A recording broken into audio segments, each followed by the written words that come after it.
All right, let's do this. All right. 3, 2, 1, let's jam. Ba-da, ba-da, ba-da, ba-da, ba-da. Launching in with a shitpost. Thank you, Manda. All right, we are finally at the final session. Finaliness. Yes. Of Careful what you say. Shut it. I will drive this fucking session off a cliff if I have to. And then it will last another session. No. Okay, right. This is the final session of a campaign which I have tentatively outlined as the family business. This is now the final 5 hours of these 3 monstrous people with the hiccups, apparently,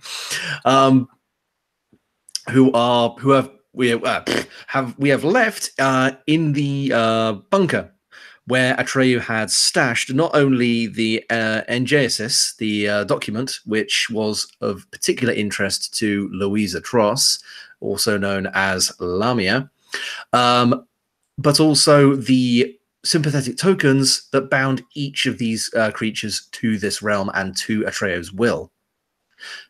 We pretty much pulled away with them left with a choice, whether to go along with Louisa's request and bring the Ingenesis to the estate, or to make out while the going's good and abandon this place.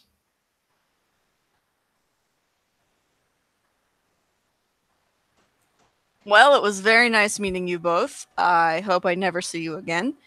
And I will get back to what I was doing before I was dragged into this horrible situation. I forgot something. Could you give me the beginning of session roll? You could roll well. It could be fine. 6.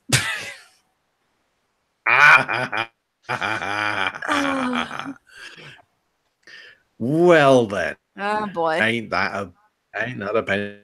Right.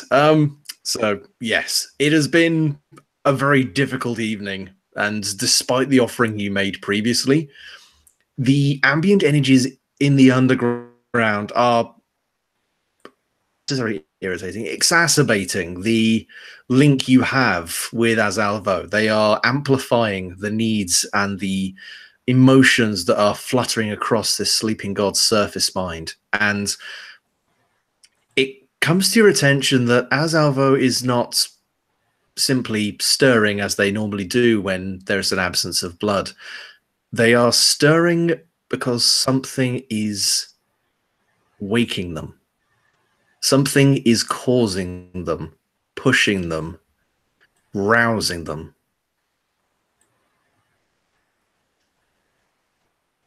And you can feel this pull coming from not the things inside the cabinet, but the cabinet itself. The cabinet seems to be resonating with some sympathetic energy coming from somewhere else. Oh no. Oh no? Are you having second thoughts about wanting to be rid of me? I had thought that we were friends.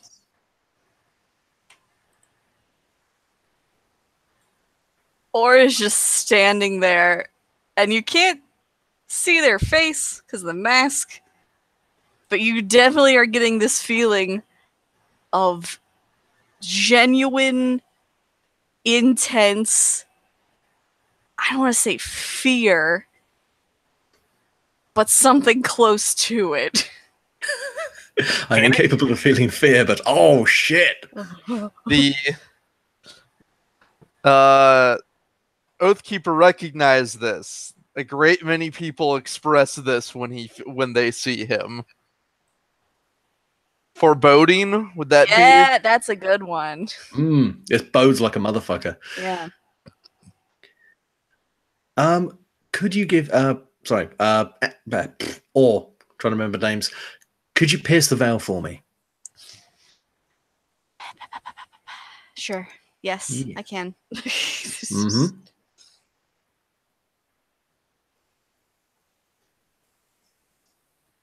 $10. Nice. So in this heightened state, and with Azalvo's consciousness seeping out and almost butting up against your own sapience, you feel your mind opening more and more, becoming more in tune with the things around you. You begin to sense that this energy, this sympathetic energy that's radiating from the cabinet, it's harmonizing, not just with the tokens within it, but with you, with the space around you. You feel in a strange prickling of the back of your neck sort of way.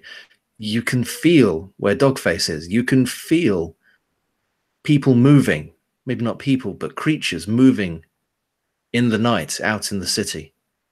You feel that this is some kind of thread tangled up with every other creature in London, all of them now harmonized and thrumming with the same energy, the energy which is causing Azalvo to stir. You also feel the direction the energy is being taken. It's being taken west.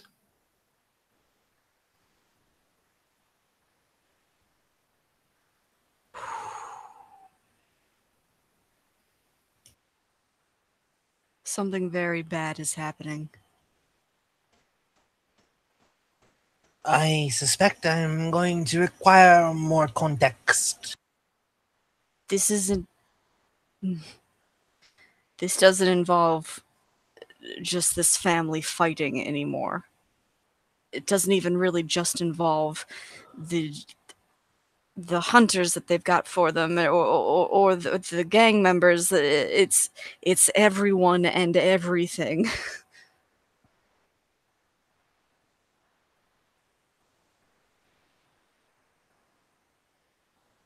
I see. How so?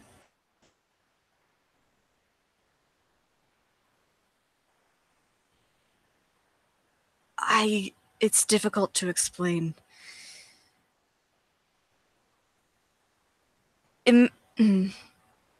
You're a hive mind.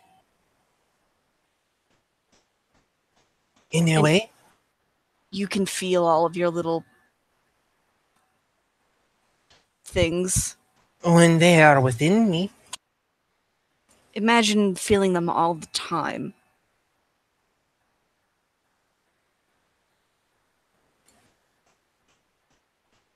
And? Spread out everywhere. And something is upsetting them. All at once.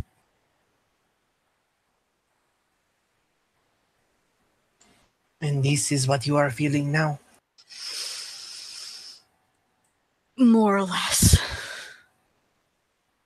I see. If I free my mother's grub, am I no longer bound by Ultrayu's spell? That seems to be how he has it set up. She proceeds to do so. You proceed to the cabinet and you pull the doors open, and within you retrieve the jar with the suspended grub inside. You can just unscrew the cap and reach in and take it out if you want. Yeah. Is it still alive? If you retrieve it from the fluid, as it comes out and the fluid drips away from it, it twitches, shudders, and resumes sapience. It's conscious and happily, fatly wiggles over your arm, feeling out your presence. It's not a similar grub to yours, but it is of the same type. This one's blue. She will give it a hug of affection because it is of her mother, and like as not, she does miss her mother. And then if it wants to chill out under her chitin, it's allowed. Sends up a little foreign embassy. Or if it just wants to find its way home, it's allowed. But either way, she will turn and just say, I am now prepared to go save Atreyu. And everyone else, it seems. Yes, It does seem that this has become something with entirely more stakes than I originally thought. Echo, just as you are coaxing the scrub, it doesn't accept your offer to slur and your chitin. It's comfortable to be on you for a few moments, and it Okay. looks at you, its little beady black eyes, with a resigned and quiet intelligence that is uncharacteristic of the grubs you tend to have within your body. It holds your gaze for just a moment, and then unfolds its wings and buzzes quietly out of the door.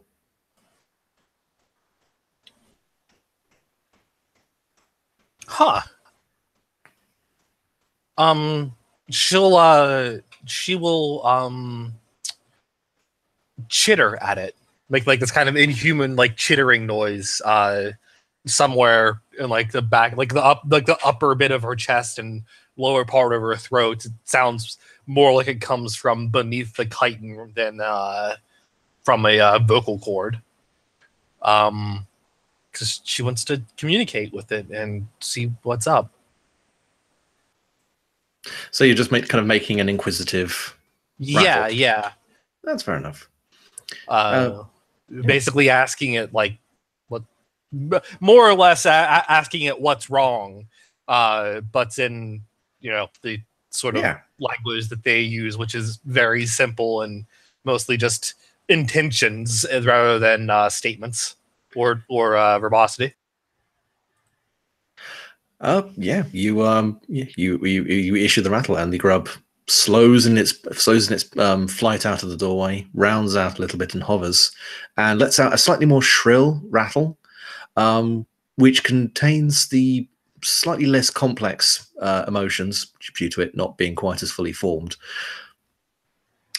of queen, duty, and worry. So it wants to return to to its colony. Yeah. In that case, she'll give like a peaceful chittering at it and hold out a hand for it. Yeah, it'll alight on your hand.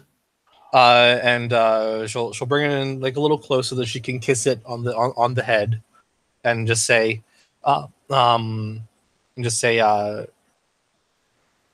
when you see my mother, tell her I am doing well, and that I love her, my brothers, and my father. She'll give the affectionate chitter at it. Yeah, the grub will chitter in the affirmative and releases a very faint pheromone smell, the smell you remember from home, and drifts away.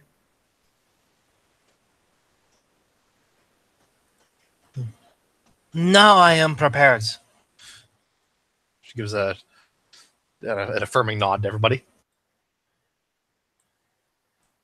And you? Looks to Oathkeeper. I am always ready for battle.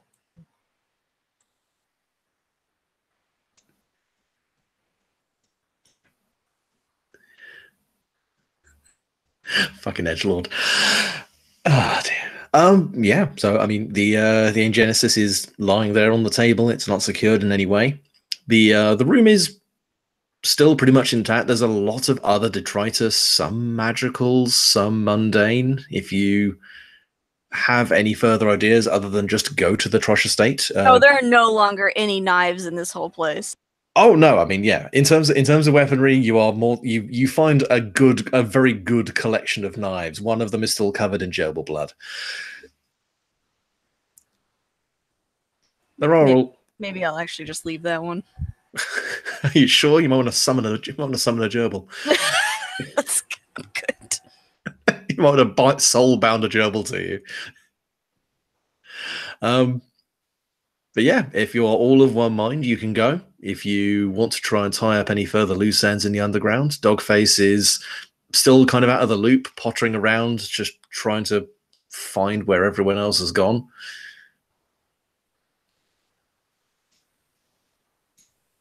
Trying to think of what else I can do here to prepare. If you want, you can go, but you can. There are still the notes from the Trosh estate. If you want some more kind of tactical information about the place, there's that mannequin full of semtex. There's all sorts of stuff. She can't read. That's pictures. There are photographs with areas circled and people highlighted. Yeah, she will. She'll go through that. Yeah, quietly filtering through that. You get the impression that the Trosh estate used to be somewhere of very grand import back in the old days, back in the Victorian area, and it became part of some kind of protectorate. There is a very official-looking seal over a lot of very complicated-looking paperwork. But the key things are that this place used to have a lot of outbuildings and a lot of underfloor heating, which resulted in low stone and brick passageways that ran below the turf between different buildings. More recently, a lot of advanced security has been put on the place. You can see there are pictures where security cameras have been pointed out. There is razor wire strung up over most of the high walls. And there are a couple of photographs of various people who all seem to be walking in the same places at different times of day, who most likely are guards.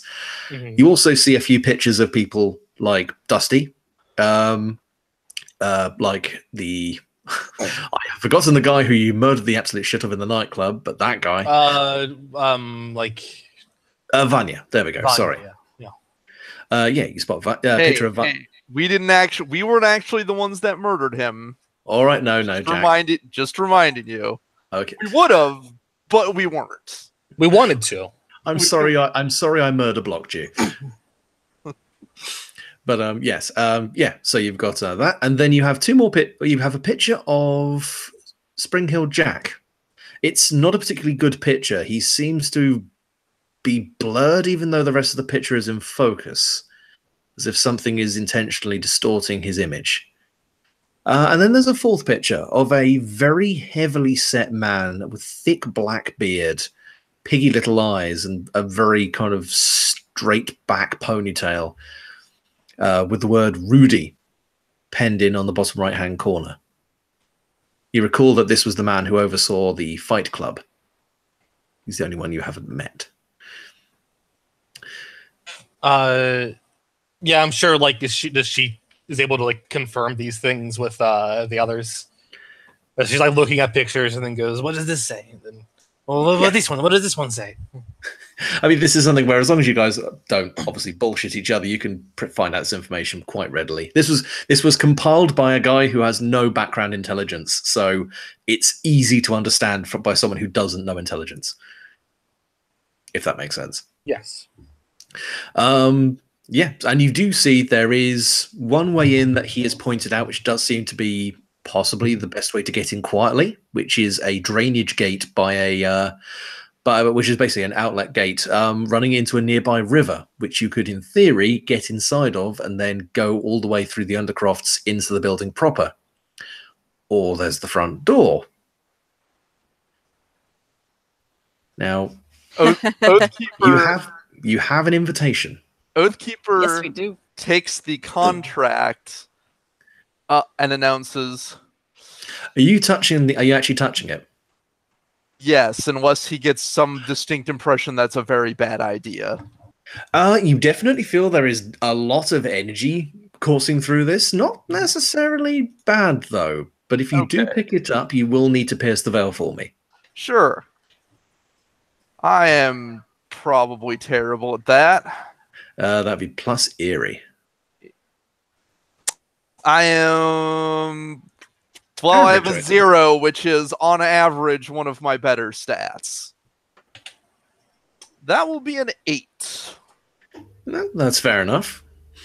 So yeah, you reach down and sensing the energy coming from it, you still pick it up, and when you pick it up, you hear a rush, not externally, but inside your own head, of a mixture of sounds. There's gasping. It sounds sexual in nature. There is the feeling of a heartbeat under a palm. There is the sound of a smile. There is the smell of warm hair. There is screaming, tears, violence and love and lust and despair. It's a heady cocktail which smacks you upside the head. You feel like you've just had the entirety of Zeus and Hera's relationship distilled into a 10-second update. Yeah, as long as you go through that without dropping it, it remains fairly inert in your hand. It still tingles with the same level of energy, but it's in some shit.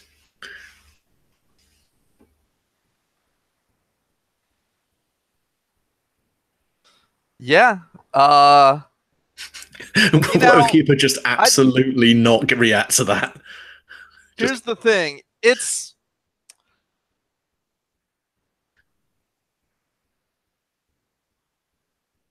the entirety of Zeus and Hera's relationship, huh? Which is mostly Zeus betraying Hera repeatedly. Over and over and over again. See, the thing is, like, I'm not sure Oathkeeper does react unless there is some palpable way in which he somehow becomes even more intense. There's just a clinking sound as his gauntleted fist starts crushing air molecules between it as it makes a fist. You done goofed. Yeah. He is going to go to Louise, and he's going to have a counter offer, let's just say. One that she may appreciate. Oh, he's just walking. All right, he's just walking. Well, that's his answer. He's just walking. Here we go. Let's follow. He goes, I have my own mission. Approach as you will. I will be heading through the front. I have questions. Why exactly does she require this document?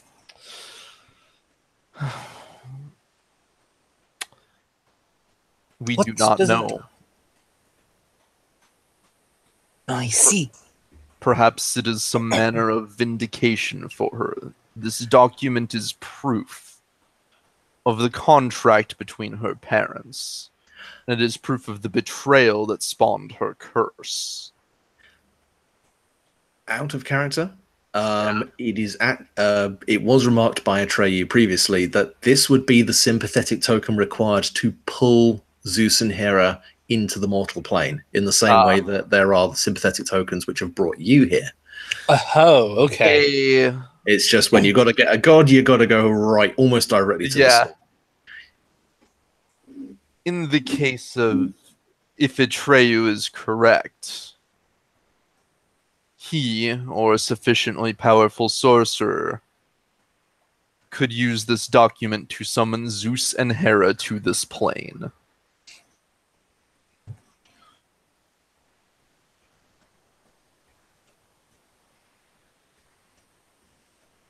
And do you feel confident that you can destroy him?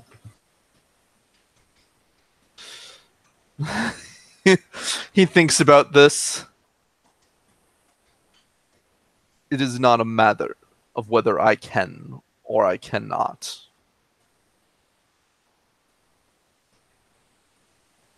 It is my mission. But though I have been temporarily waylaid in the past, I have yet to meet any being that has managed to destroy me for good.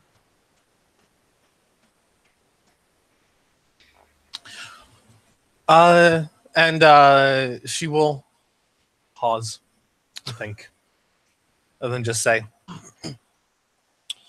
And there is a story that was passed down amongst my people of a great Chitin's warrior of vengeance and wrath, who destroys those who break the solidarities and the oaths to the colony, to the patriarch, to the matriarch. If you are half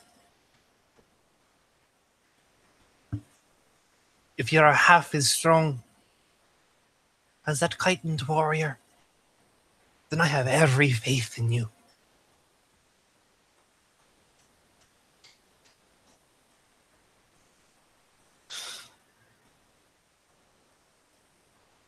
Perhaps I am. In the past, I have encountered those who wished your people, those who had fled from, I suppose they would be your people, or people like you. Whether it was your clan or another, I do not know. I did not encounter them.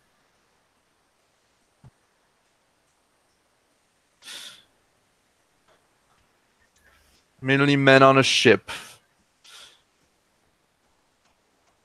fleeing with whatever they could take, intent on returning with men to take more.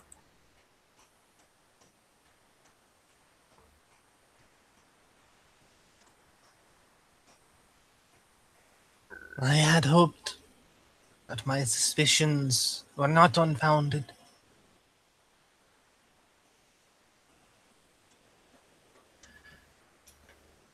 Thank you, Oathkeeper.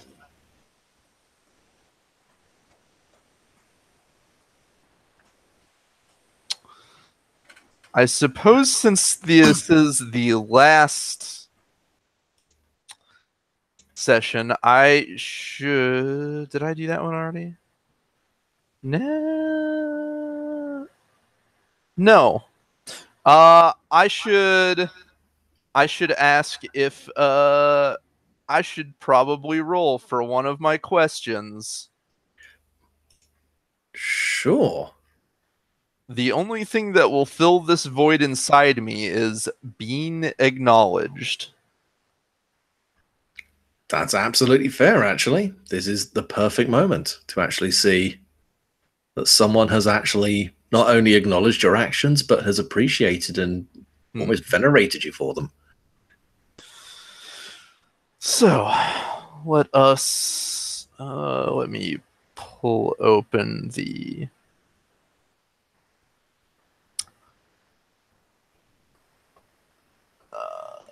so that I can remind myself exactly how this roll goes. Let's see. Roll.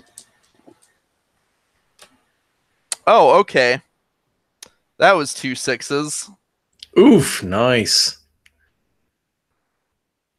You feel the rage inside you settle a little as you come to terms with yourself. Mark XP and strike off the most relevant answer you have.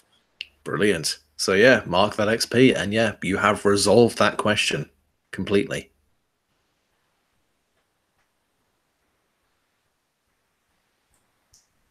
So yeah, the Oathkeeper, at least to some, is a hero.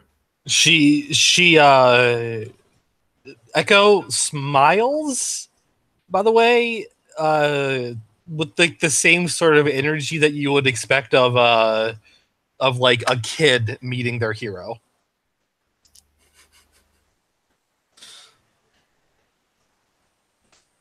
And yeah, he will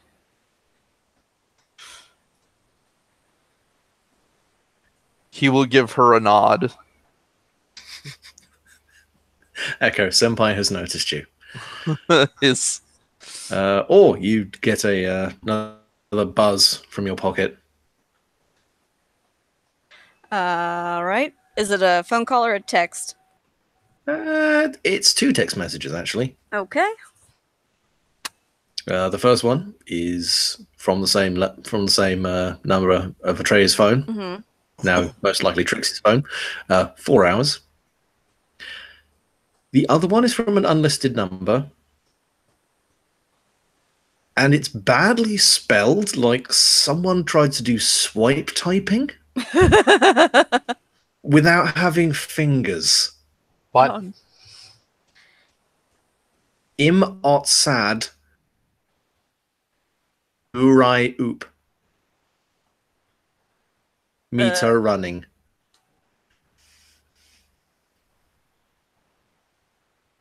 Oh. Our car ride is here. Your midnight meat cab. Yeah. Yeah. Oh man. Yep. I will get a fucking t-shirt made of that. That is a brilliant freaking Your Uber driver's here.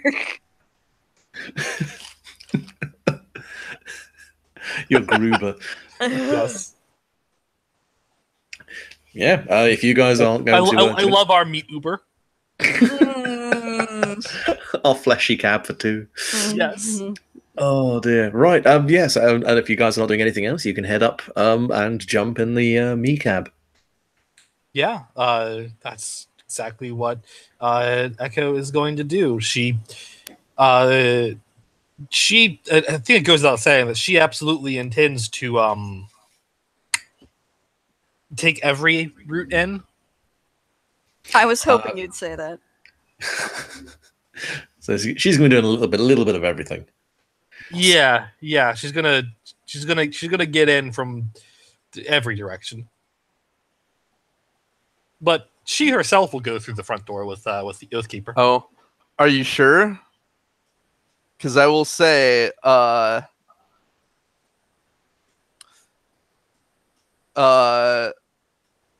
I guess that's fine. I say, Oathkeeper can whichever entrance you go in. Oathkeeper now has 2 holes that he can spend to simply appear by you.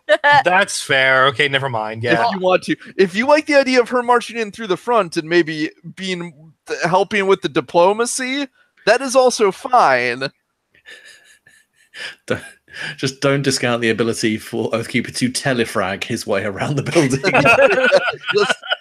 Either Just way, I'm bursts just out saying. of a guy.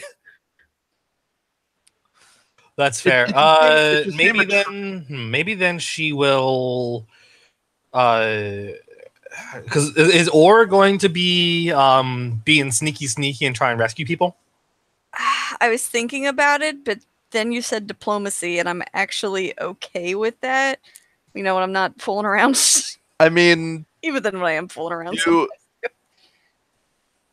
Well, the question is, I guess in Or's case, though, Or has an extra objective because he needs to figure out what the fuck is waking his god, right? I have a good idea, but yeah. Okay, we don't. At least I don't know. So, yeah. However, you think you could best approach that, then we can always just go through the front and just deal and be like, "Hey, Louisa, we have an offer for you." I will. Okay, front sounds fine. I'll do front. In that case, Echo is going to.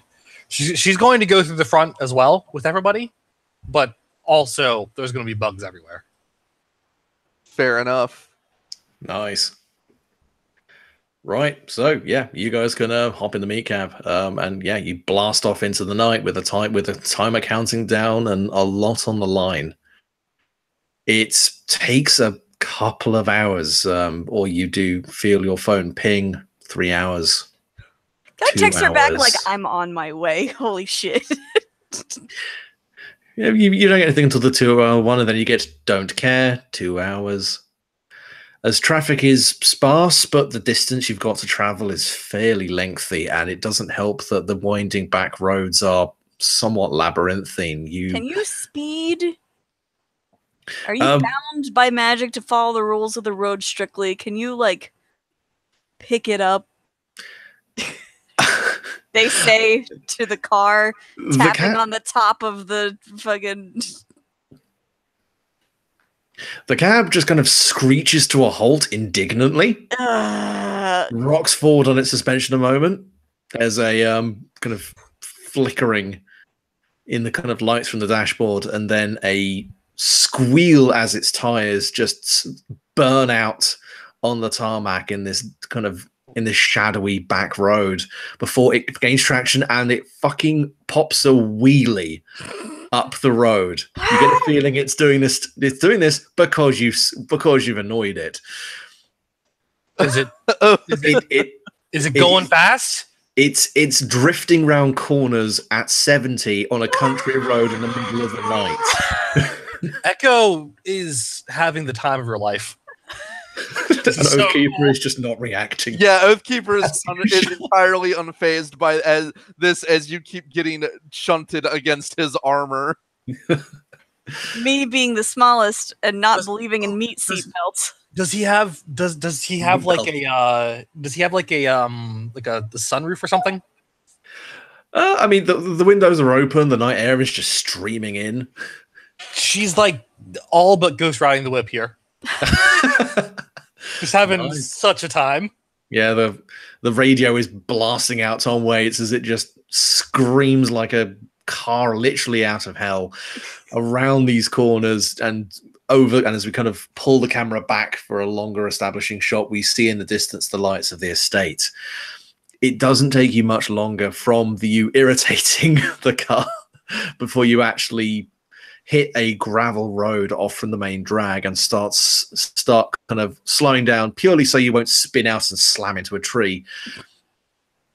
You know, only about 45 on gravel. The car manages to kind of get a good distance up the drive, slows for a while, kind of trying to gauge your intent, whether you want to hop out early or whether you want to go all the way up to the gates. If none of you move, it will take that as a sign and prowl slowly up to the gates, where a couple of men in cold weather jackets and hunting rifles slung casually at their sides wait for you. Because they were they were like slowing down as they were going towards the gates. That's when Echo dispersed many a grub. Okay, fair enough. So just as it slows down, you just unleash a cloud of your grubs. Yeah, just like little by little, just like using the cover of night. Yeah, that's fair enough. Because they're gonna get everywhere. You know, I have to ask: are these things like your children? Do they? They are my young, but they are not fully formed. Okay. They cannot be fully formed. They are like gatherers and soldiers meant to protect the colony. But they won't grow up to be like you? No. That must be gestated in a more human way. Oh. Understood. It's the meat cab. It's bringing out the weird questions in everyone. But yeah, the car comes to a halt. Here we go. I am not experienced with this myself, but I am aware that my mother was a fan. A very enthusiastic practitioner.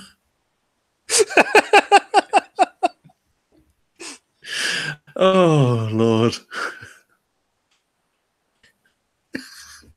God damn it. Anyway, so the men at the kind of holding themselves with without raising their guns, they simply keep their eyes well trained on you. One car comes to a halt, then gestures for you to come forward. The other one reaches back, presses a button behind him, and the gate slowly starts to roll open.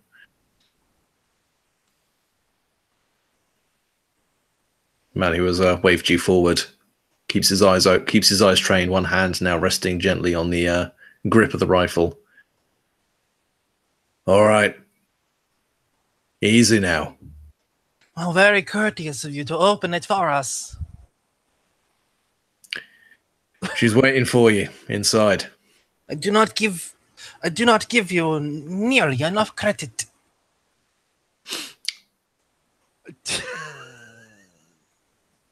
He just looks at you impassively. Oathkeeper strides forward. She gives him an assuring pat on the shoulder. That's how you congratulate humans on a good job, right? Or just walks forward. He continues to look at you with a kind of dry expression on his face, although you distinctly feel that the guy who pressed the button on the gate control pad is creasing slightly. Creasing? But just like his face is screwing up, trying to suppress laughter. Yeah, and then she goes along.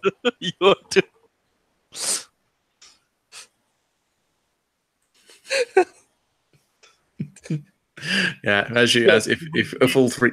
We told this human that he did a good job. We are off. His buddy's never gonna let him live that down. As you walk away, you do hear kind of catching on the wind, "Employee of the month! Fuck off, you twat!" Yeah, and the estate opens up before you. It's a beautiful building, even in the darkness. The amber light flowing from the windows, huge, 6 or 7 foot tall, with not overly decorative. You can tell that this was a building constructed for durability and functionality over aesthetics, but some work has been done to at least soften the front of it to make it look a little more approachable. But it bears the sturdy, thick stone of a building designed to both house the aristocracy and keep out those who may not be particularly large fans of them. The main doors, which are, again, grand, tall, dark oak, have already been pulled forward, and another pair of men are waiting within, rifles again slung at their sides. The night is quiet, cold, and you get, as a very natural suspicion, every move you're making is being observed.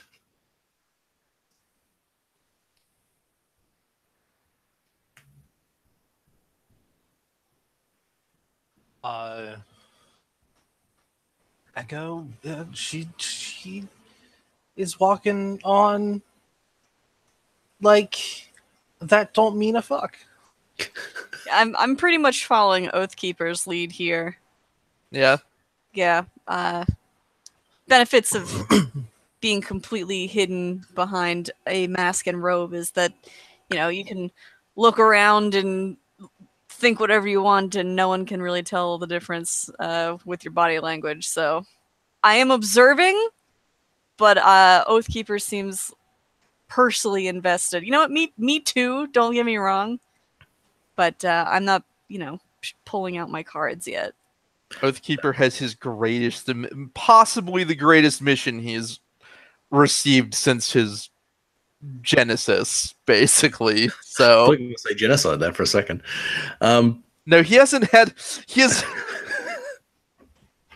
Look, to the best of his knowledge, there hasn't been an entire race that has been complicit in a breaking of an oath.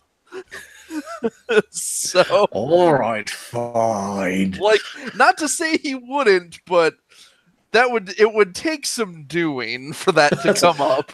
Man, I'm gonna have to clear my schedule. Like, was not expecting this one. I'm gonna be busy for a while. Cancel my 4 o'clock. Just. Yeah. So if any of you guys, as I do this description, want to read a scene at different stages throughout this description, you will get different things. Okay. In fact, actually, what you can do, if everyone wants to read a scene, you can then gain hold, and as I do the description, you can spend it to ask questions. Okay. I will do this. Sure. And read a scene as Sly, correct? Yep. Plus Sly. Do you want us all to do it, or do you want each of us to do it per scene? If you all do it now, you basically have that hold which you can spend as I do this description, and then you can ask questions as we go. Well, I rolled a 6. I ain't got shit. You're just going murder, murder, murder, murder, murder. I got a 12. Nice. So yeah, So- you have two. You have two hold to ask questions, and all. Oh yeah. 9. Okay, so you get one. So yeah, you can ask questions while we're out here, or I can go on with describing the insides. I'm gonna wait. Gonna hold it. Yeah, I'm gonna hold it. Let's see. Out here, read a scene. What's? I guess this could always change as it goes, but what's the safest route to what I want? Cool. Which is specifically her grubs are on a mission to free everybody. So you're looking to try and find. Are you trying to find Atreyu and Maria, or are you trying to find the missing monster people? Both. I will give you one or the other. You can spend the other hold to get the other answer. I'll get the other one too. Okay, so safest way to get to both of them. Yeah. Cool. Yeah, your bug swarms. I believe in this crew's ability to just bullshit and buy time, if need be. That's totally fair. That's totally fair. So yeah, your grubs open up, and I almost want to think like they do bombing formations, but that would be silly. They sweep out over the estate, and they form this almost grid network as they spread out, collating all this data. And they do see from a distant wing, the far eastern wing of the building, which casts out into a slightly older part of the building in particular. The lights, for the most part, are out, apart from one. And the window is to that room is slightly cracked ajar, and one grub dives down and hovers close, peeking through. And within, it sees a dining room, a secondary or maybe even tertiary dining room. This building is large enough to require such things for different times of day and different groups of people. Gutted. The furniture has just been casually slung to one side, some broken, some simply flipped over. But the most pervasive thing, the one thing that has redecorated this room, is blood. It discovers Atreyu in a sorry state. He is resting, not bound to anything, in no shape really to require it. His left arm is shredded below the elbow. His hand is gone entirely, and wet streaks of flesh and cartilage lay partially splayed across the floor, partially still dangling from the wound. His breath is even and stable, but his skin is pale and his eyes are closed in rest or possibly unconsciousness. He mouths something, but it's difficult to make it out. Kneeling beside him, applying pressure to the wound with a torn scrap of her own shirt, Maria is doing the best she can to keep him in one piece. She is otherwise unmolested, but has the kind of deep setting under her eyes and the dishevelment to her clothing and mannerisms, which denotes that she is in deep degree of stress and fear. She kind of finishes tying off a tight bandage around the stump, keeping the blood from flowing too quickly, and almost absently pats him gently on the neck, mutters to herself, "Come on, hold it together." She looks up and sees the grub peering through the window, and for a moment reacts in shock, but catches the shout in her throat before closing her mouth again and setting it in a thin line. She simply nods and then sits back down, now revealing that her right arm is handcuffed to a very heavy oak dressing table. Oh. Okay. Otherwise, the room is empty. Did you know? Hold up. How we do in Mexico, no? Did you know? That's spirited, so that's +3. Okay. Did you know that grubs can pick locks?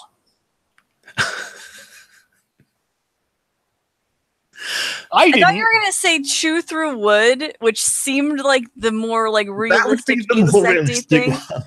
But no. No. It just kind of rolls up. It's got like this. It's got like this little like because like it's a Hercules. It looks like an especially big Hercules beetle grub with wings.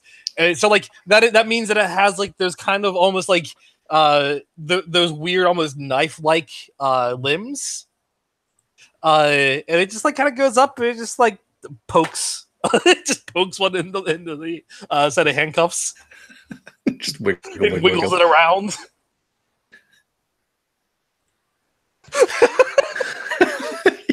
I got a 10. Fuck's sake. We will come back to that later. I'm going to give you the other thing first. I'm going to give you the other thing, and then we will do some other stuff, okay? The grub, by the way, is now wearing the handcuffs like a vest. It's got like some of its arms like It's a little Mad Max butt. like it puts like some of its arms through like one of the loops of the handcuffs and then some of its arms through the other as if it's like a vest. Oh, Jesus. So the other grubs, which are keeping their eyes open for the monsters that have gone walkabout from the underground, don't have a particularly hard time of rolling up and finding them. Because as you walk into the building itself, you immediately see everyone else from the underground lined up against walls, upstairs, in casual leaning, some of them slightly frustrated pacing in others, but all of them neatly arranged, all of them not moving from where they've been put by the men with rifles. They seem to be waiting. Okay. But they seem to be unable to leave. Okay. I have one other thing I wanted to do before we move on. Mm-hmm. One of the grubs that was looking for them. What was the name of the lawyer? The name of the lawyer was, he says, scrolling back up.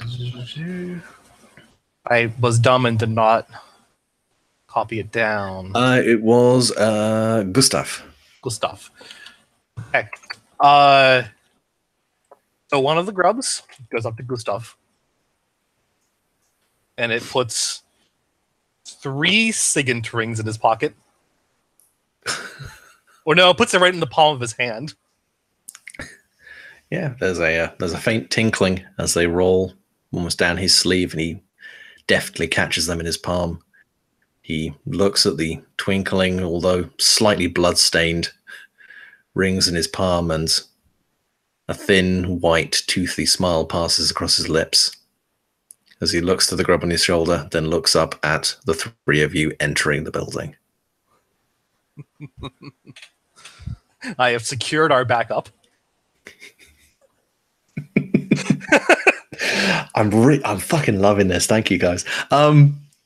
Right. Yeah. And as you enter, and the anteroom, the grand entry chamber with rolling, curved staircases rolling down the left and right hand sides of the room, tall columns holding up the ceiling as a second and third floor scale up and up above you.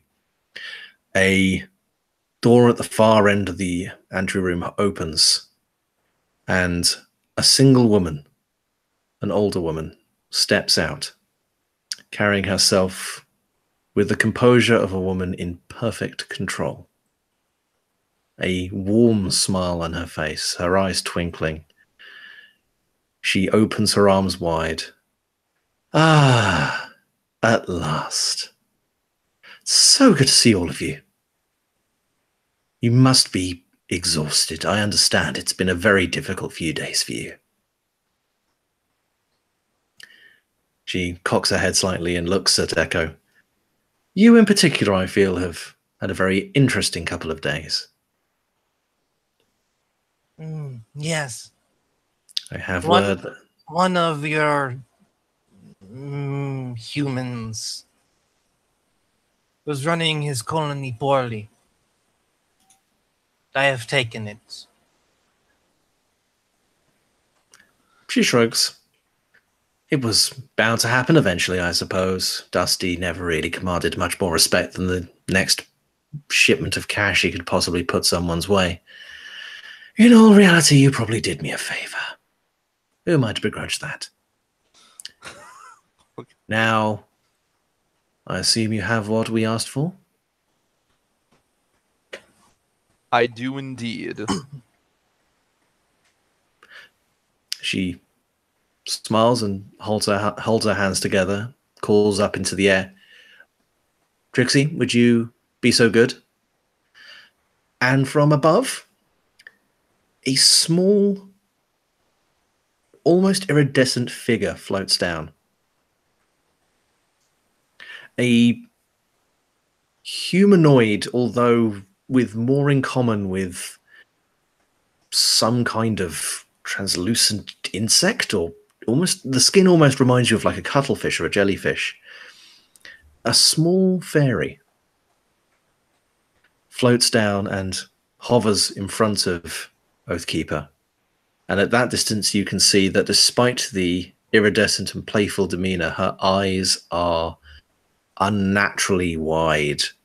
Her pupils are almost pinpricks, and her smile, while animated, is cold and toothy.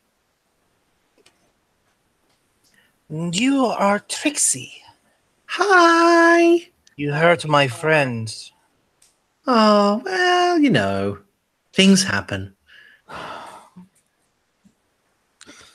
Now, is that what I'm thinking it is? Come on. Come on, big boy. We have brought our part of the deal. I believe you need to bring your part of the deal in order for it to take place. Louisa, at the back of the room, nods in a conciliatory way. Understandable, understandable. I suppose we can take this into the main chamber. Might as well not stand on ceremony. I suppose I should probably clarify a few things, or have you all rather worked this out by now?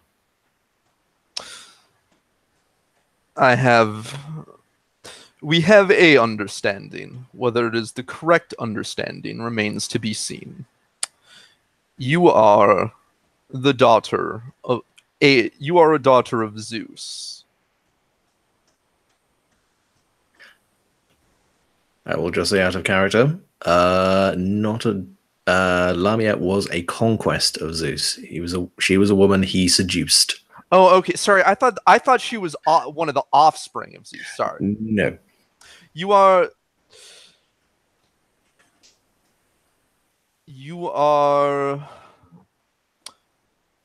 what?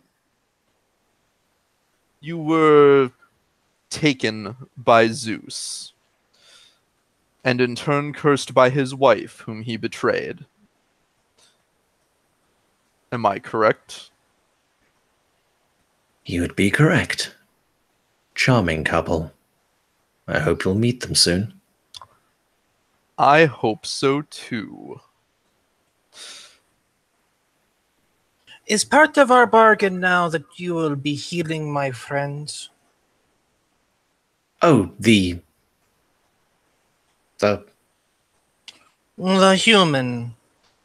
Oh! Who you badly, who your tiny one badly wounded. Well, in an ideal world, yes, but it wouldn't do much good. The scale of magic we have to perform today will exact a rather emphatic toll. You understand, when you have to pull a god kicking and screaming into the mortal realm, it invariably leads to, she gestures to the creatures around the room, collateral damage. So you know exactly what you're doing. These are to be collateral damage. She motions to all the people in the room. You hear another voice. Oh, They're a catalyst, darling.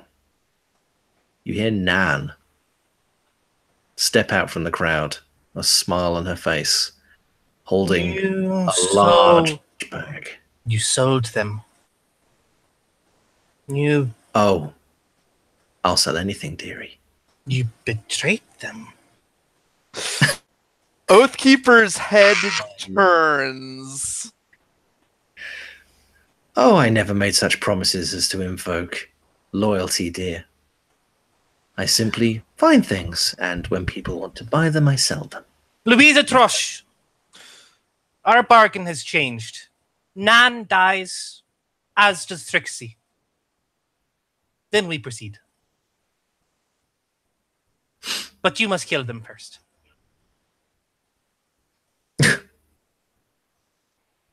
Preposterous. Do I look like one to play around? Trush? Oathkeeper. You look like...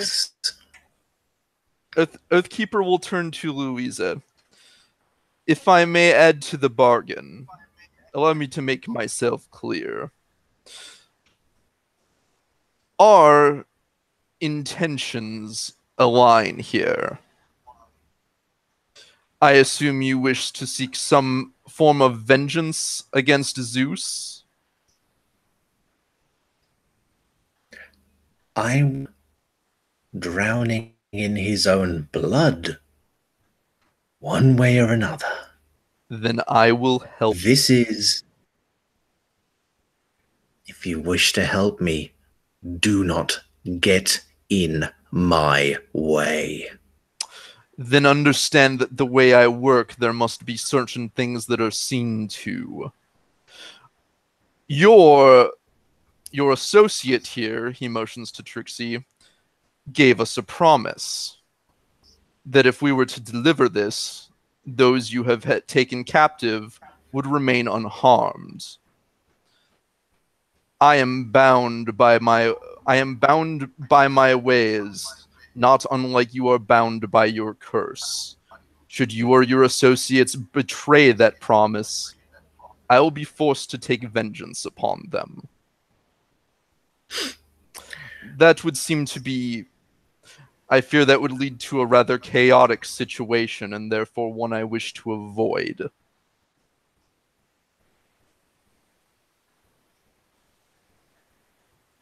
Is that it? Is that your attempt at diplomacy? Fine, have the girl, and have whatever's left of the wizard after I'm done with him. But I do not, for anyone, deny what I have come here to do. Decades, centuries I have spent pursuing this. I will tear him kicking and screaming from that gilded throne, and I will skin him alive. Then you must kill Nan. Now. Or I could kill all of you, take that from your twitching bodies, and add you to the pile. Then I would observe two things. One, the weapons you would have imported specifically to use against us had no effect on me. Two, you have brought in a number of people who seem like they are... who seem like it is in their best interests not to let you pursue your ritual. This may be your home turf, but you have created a situation where you do not want to provoke a fight.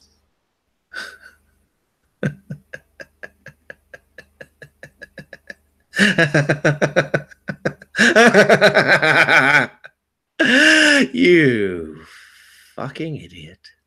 I seek to kill a god, Louisa. Nan, let them loose. I got a 9, by the way, on influence. Okay. Uh, I will just say what Nan is about to do. okay. My influence role was to demand Louisa kill Nan right now. That's more changing the environment. This would be more of a charm. Okay, if it's charm, then it's a 9. That's fair enough. Because they're both spirited. In fact, I'm going to tag always planning for the future for that +1. To make it a 10. So it's 10 plus. They'll do it as long as it's what I want. I want her to just kill Nan right now. Just devour her, evaporate her. I want an Indiana Jones death of an Indiana Jones villain death of her, right here and now. Okay. So you say that, and Louisa is tossing it over in her mind. She walks over to you, closer to where Nan is. Looks around at the monsters that she has corralled. Looks back at you. You don't know what you want. You don't know what will happen.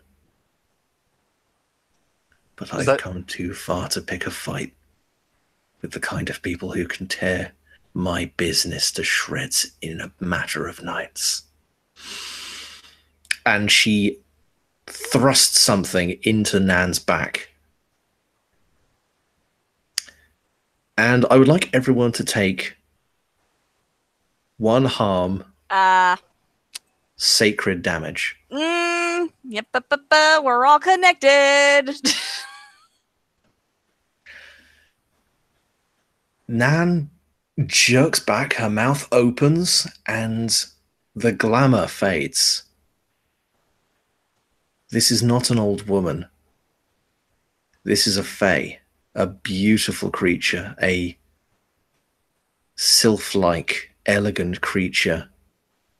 Its abdomen blossoming with blood as as an iron spike is pressed through it. The bag spills to the ground. Tokens of all sorts of flesh and metal, cloth and paper scatter across the floor, and the creatures held at bay by the men with rifles don't charge for them, but hold themselves carefully, waiting, watching. And the world starts to melt.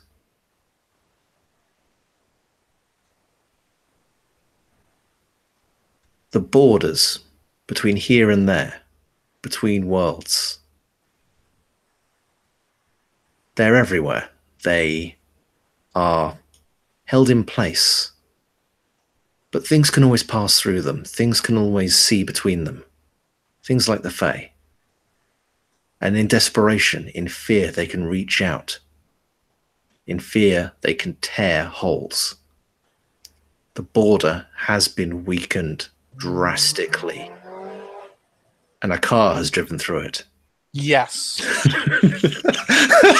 The meat taxi blasts through the hole in the fabric of space. No. Or Yeah, man. you feel your master take half a breath. It tastes the air. It can sense a space beyond where it is. The time is perfect to cross between worlds. Oh no. And everything knows it.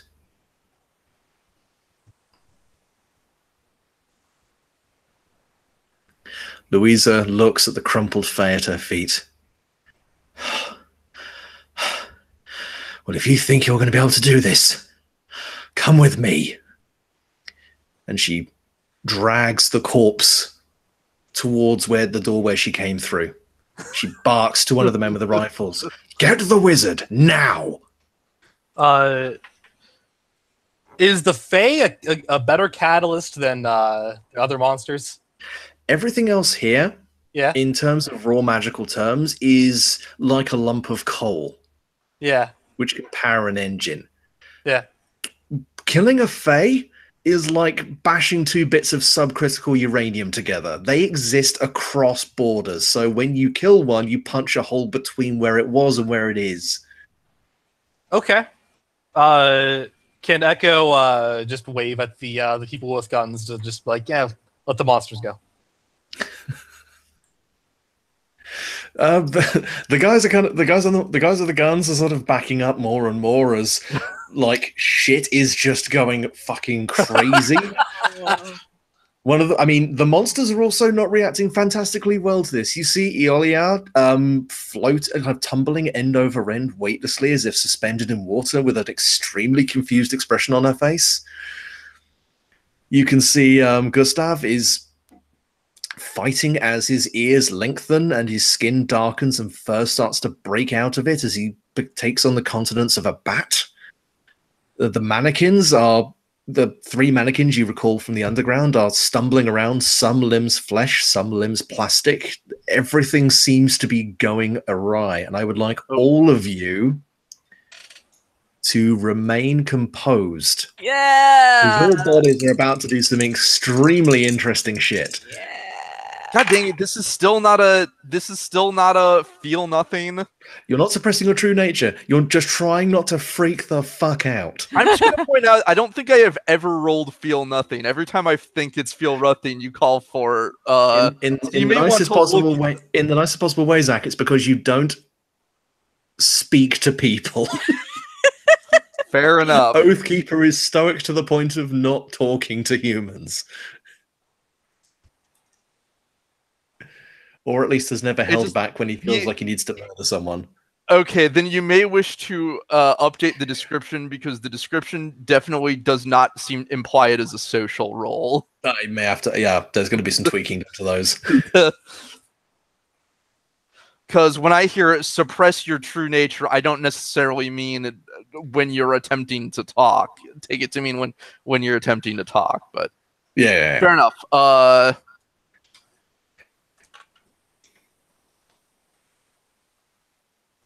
And so this is so is this like a remain composed to like basically hold everything together? This is basically remain composed because you've just. So basically, I've written out a few possible iterations. And I went, what's the complete balls to the wall worst thing that can possibly happen? And guess what you motherfuckers just did? Yeah. Okay, can you blame me? I mean, it's cutting the Gordian knot. It's just these are not. This is not string. It's electrified cables. Can you blame me though? We had no way of knowing she was holding the fabric of reality together. We had no way of knowing, and also I was absolutely done with her sassing me. No, absolutely. I like- wanted to make her super fucking killable. You took the maybe the most unlikable NPC we've met except for Dusty, and when that person is gonna they'll ruin everything if they kill them. Even more so than the actual bad guy. What can I say? I'm a prick. I mean, granted, it will probably also cause some shit if I kill Zeus, but you know. Yeah.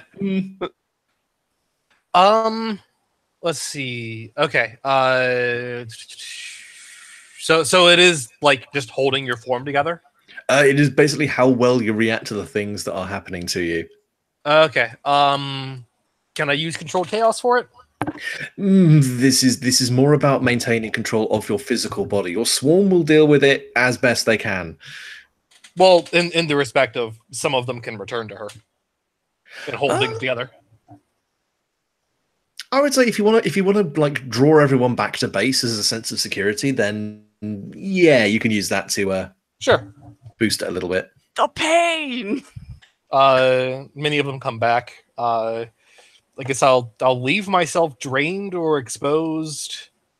Leave myself drained. And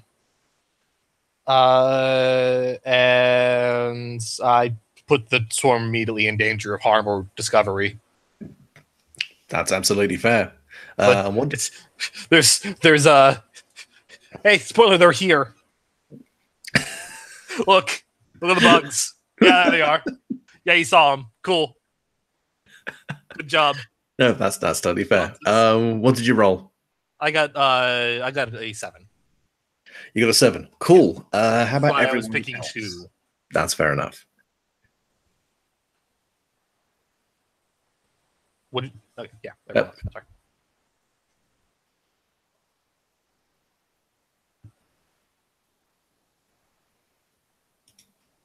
People are very quiet. I was waiting for Zach. Oh, I rolled a 5, so Oh, good. I rolled a 4. Just fucking do it. Just- Nice. Okay. Excellent. Fucking lovely. Okay. So we'll start with Echo, who is the only one who even remotely keeps their shit together. Hurt me more, dog. Echo, you feel.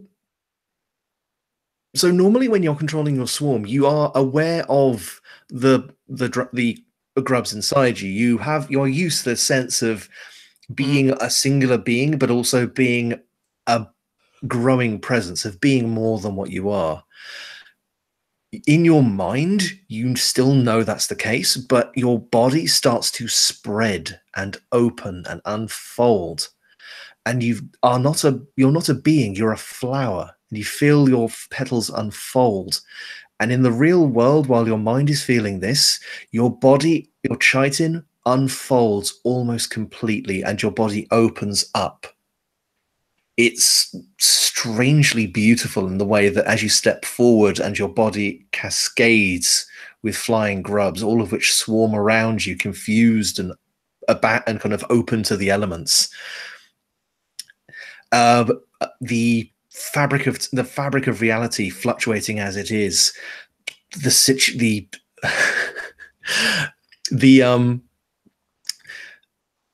was trying to think of the word to say there.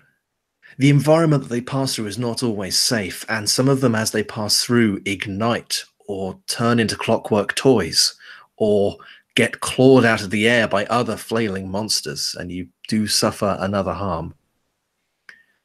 But somehow within it all, you feel this sense of serenity, as if you have still managed to comprehend maybe a little more than what is simply a swarm, but the true nature of what you have put on here on Earth to do. To blossom, to spread. The others, on the other hand, Oathkeeper. It was nice playing with you guys. Oathkeeper. How many, give me a ballpark figure, how many people have you killed? To the nearest 1,000. Well, let's see. He's probably been alive for at least 1,000 years in existence. Not alive. I'm about to do maybe a better way to put that. Let's say in the ballpark of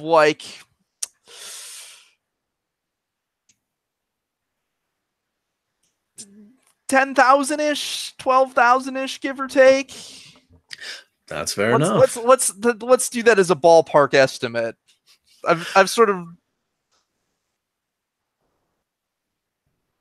That's fair enough. You go away from here. You go back. You go back very far. You feel. It almost feels like grains of sand rolling across you, even though your armor does not strictly allow you to feel tactile sensations. And you realize as each one rolls across you, it's a life.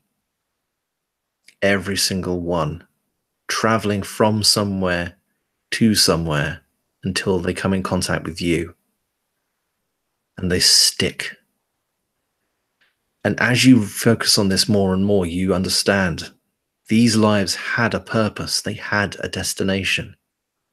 They had people who they cared for and who cared for them, who had desires and hopes. You had reasons for the things that they did. Not all of them selfish, not all of them venal.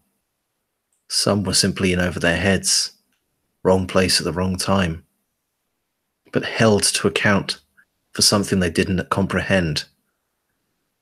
And you ended them. You stole from them. You killed them. On what authority do you judge who lives and who dies, but for some arbitrary reason?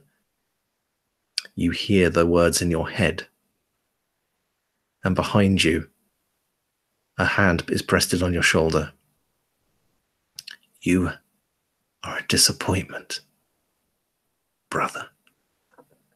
The voice from before, from the altar, from that other place, the throne of tears, and you feel regret, and it burns. And you take one harm, and you will take -1 forward on your next move. All right. Or, yep, Zach. I assume this harm is considered arcane or sacred. Yes, punch through. Yep. All right. Or, Hi. what the fuck was on my leg? Answer me that, motherfucker. No, A bug. it might have been actually. That was weird. The planes shift, the world turns, but against the grain of other worlds. The harmony of existence is wrong in a way that cannot be described without tearing out your brain and smearing it on the walls in symbols that would not make sense. You feel this link between all things, not just between the beasts, not just between you and the bot and the sympathetic tokens, but between the molecules, the magnetic bonds between atoms, between everything, everywhere, with everyone, for all time. You feel the entirety of existence coalescing and going awry. It screams in a way that should never be done, in a way that couldn't be done. You feel everything falling to pieces, and it is all your fault. As Alvo stirs and reaches for you in desperation, neglected, abandoned, failed. And then you pull back from it. Somewhere inside you, this malignant sense of fear, this malignant sense that you are just a speck tending a garden greater than it can ever comprehend, cores through you, but does not consume you. You understand that there is still more to do, and that you can still fix this. You can still fix this if you have just a little more time. But you are left with the question, for how much longer can you keep making that excuse? And like Oathkeeper, I'd like you to take a arcane harm, a sacred harm, sorry, and take -1 forward on your next move. All right. Are these scenes we can respond to? They happen. Or are they just more like visions, kind of, that we cannot interact with? They are physically happening to you, and they are visions. Your hallucinations are real here. A voice then comes from Oathkeeper, but not the supernaturally deep voice that previously has. How could you understand? How could you had everything you wanted, and I got nothing?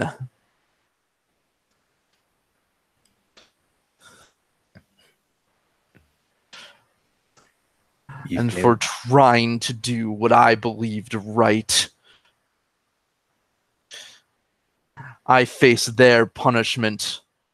A quest that never ends, that cannot end.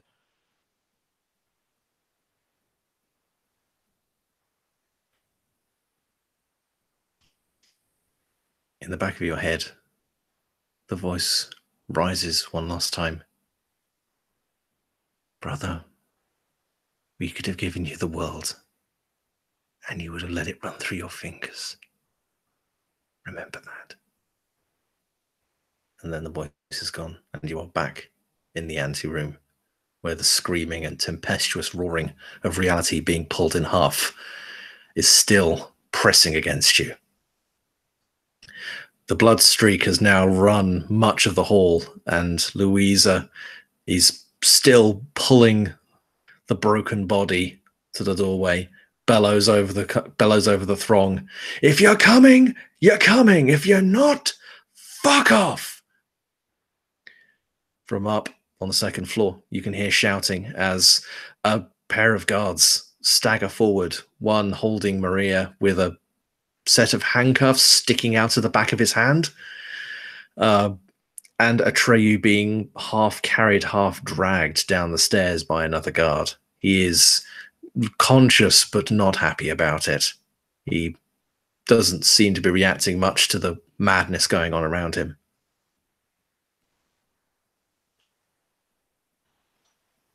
Can Echo have Grubs like lead the other monsters out? You can attempt to do that. My only caveat is that things are going real freaking crazy here, and it will be very difficult to corral them in the present state. Okay. I would say if you want to do this, you will be taking a -1, simply because this is a beyond chaotic situation. Okay. All right. So what would I be doing? Like charm or something?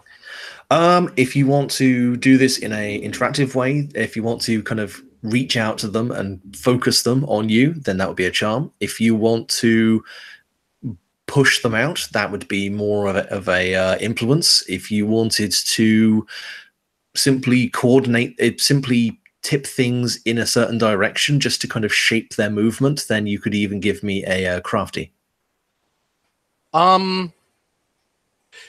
I feel like would charm more or less be in the vein of like solidarity? Yeah, I mean, if you Like, want I'm here to get help to trust you, then charm would be the perfect one to go for. Yeah. Okay, that's what I'm gonna do.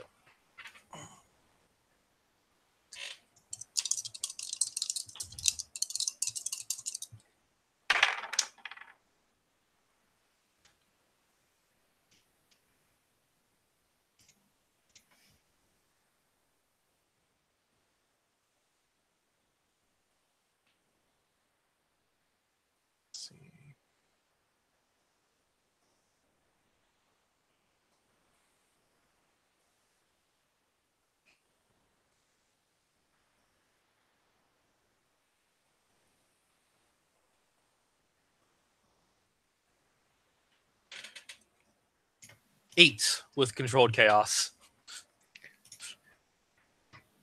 This is gonna hurt. This is gonna suck to a fairly large degree. This is gonna hurt me, but at least I'm doing the right thing.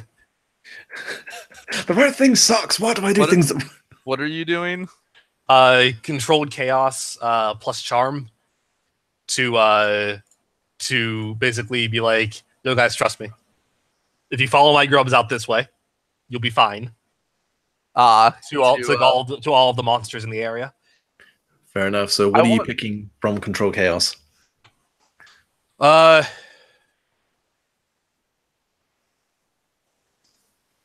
I am once again drained or exposed.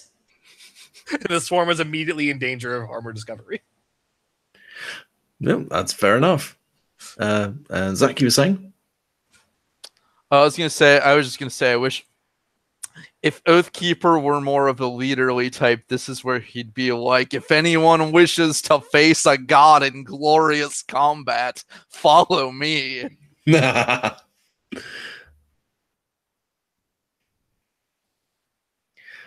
No, that's absolutely fair. I don't think any of them do.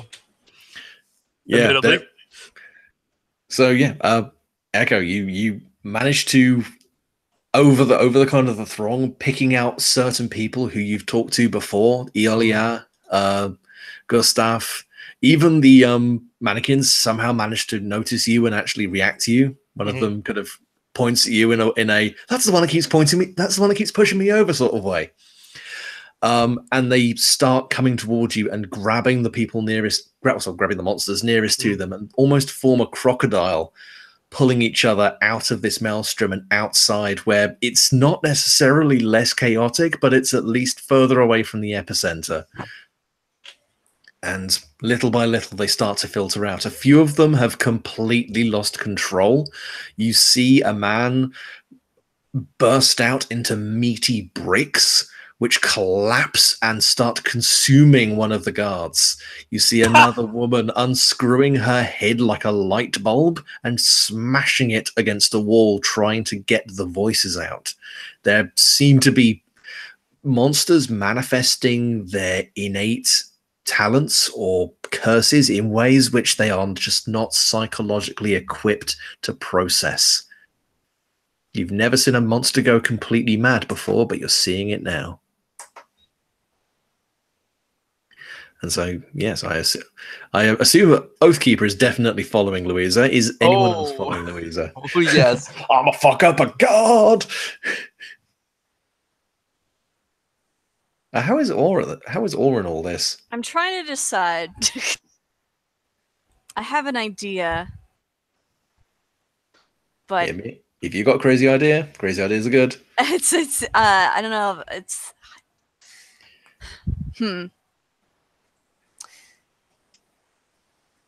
I want to imagine that because of this trauma and because of all the pain that Aura's taken, and because of the ties to Azalvo being as sort of shaky as they are, Aura actually loses their ability to conceal themselves and loses their mask and robe. Ooh, okay. Is just very exposed and fragile and not really dealing with that very well.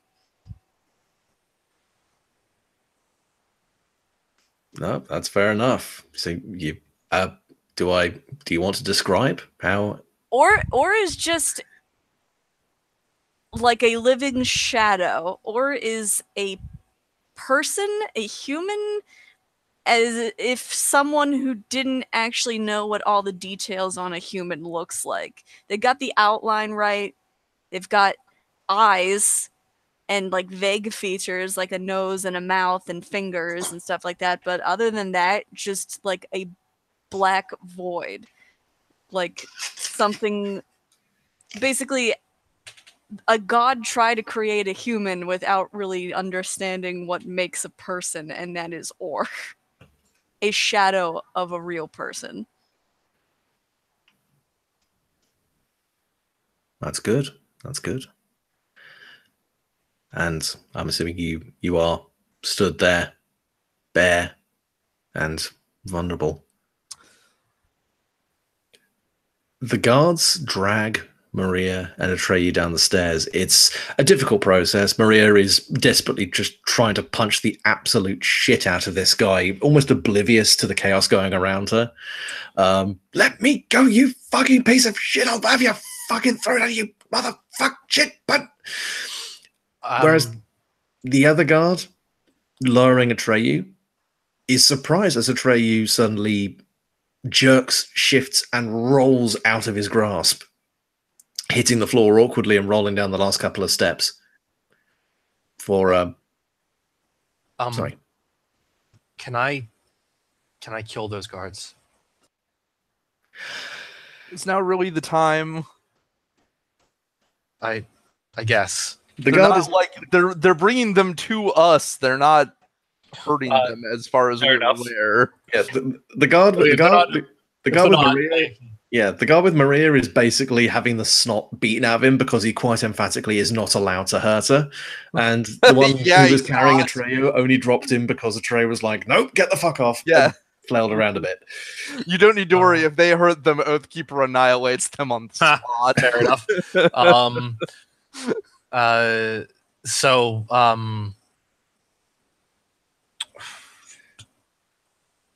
If you want to give it a moment, another thing will happen. Or Echo will just sort of like very ethereally approach and just be like, Atreyu is to pull a god into this reality, yes?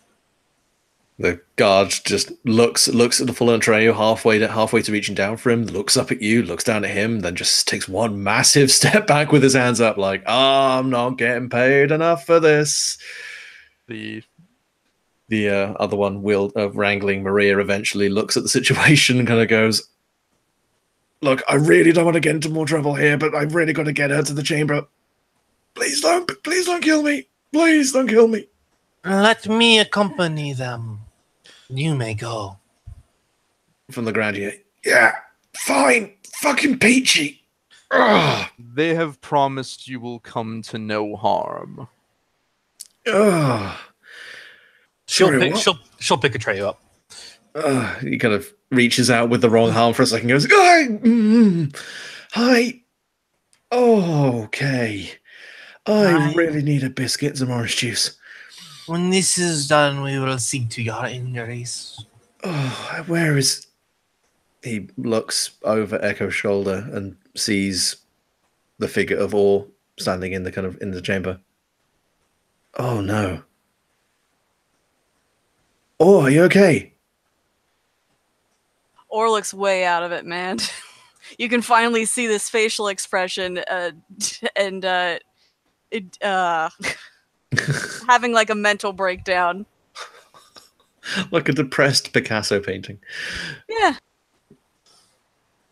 Yeah, Atreyu, with Echo's help to brace him slightly, hobbles over and reaches out and kind of puts her hand just very gently on Orr's arm. I heard you. I was in so much pain, and you came to me. Thank you. He'll hug you. Or tenses up. This is weird. This is strange. Usually there's a lot of cloth in between them and other people. Yeah, he just gives you he just squeezes you with one arm, just for a moment, and then just kind of exhales and lets go. I know things are kind of crazy right now, but after all of this, do you mind telling me a little more about your whole thing?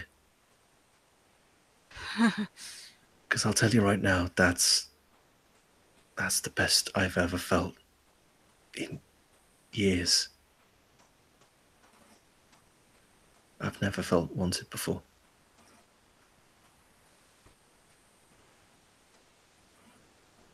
And they'll Yeah. look back at Echo and Earthkeeper. So, I guess you guys are up to speed, seeing as the fabric of reality has had a gigantic fucking hole fucked through it. I was unaware that Nan's death would do that. However, I do not regret it. No, she was a horrible bastard. A run-up would have been good. Oh, okay. I guess he will look to Louisa and then to Atreyu as if to silently ask if he should give the contract to Atreyu for magic purposes. Louisa just now kind of with the body at the door just looks up and goes, yes, yes, yes, come on, come on. Atreyu raises a hand. Yeah. He will, Oathkeeper will, hand him the contract between Zeus and Hera's marriage contract. And if necessary, just casually pick up Atreyu and carry him. Do you give him a fireman carry? If you want to, I go with helping him walk. Oh, okay. Sure, I guess that's the more dignified way, but it's not the faster way. So she will give him to you if you seem to want to carry him in an undignified way. She will hand him off. No, Oathkeeper mostly just wants vengeance at this point. Imagine you passing him back and forth like, you carry him. No, you carry him. No, you carry him. Damn it, I can walk by myself. He stumbles. All right, maybe not quite so much. Maria, now slightly rested out of the grip of the guard, just pulls him up by the back of his robes and goes, come on. Or feeling a little bit more put together after that is going to take what concentration they have left and manifest a knife and follow everyone in. Yeah, fair enough. Yeah, you now with the last remnants of the screaming insane monsters or brutally ripped apart humans lying behind you, you move away from the maelstrom and into the back room. Here, the decor has been more neatly removed. There is no shattered furniture. There is no hasty rearranging of things. This is very carefully put together. A sigil in black paint almost stands out like a hole cut into reality. It is not simply black, it is an absence of things. It coruscates around runes and swirling symbols from different dialects, different religions. But as they rotate closer to the center, they take on a form. Ancient Greek. And at their center, two names. Names which, although you can't read in their natural dialect, you recall from being the names of note on the ANGs. Zeus and Hera. Louisa drags the body now into the center and drops it, exhausted already. Oh, this body's had a run for its money. Okay, I'll be glad when this is all over. All right, wizard fellow, you all ready? Atreyu, scanning the document with one hand, looks up from it, shrugs, about as close as I'm gonna be. Looks back over at the three of you. This is probably going to get a little bit hectic, and I have absolutely no idea what state these guys are going to come through in. So, take a step back. Sure. I don't know. Don't look directly at the portal. Mind the gap. Damn it! I should have said that. By the way, sorry, excuse me. So if you can spend 1 for 1 on creep to restore. Mm-hmm. Okay.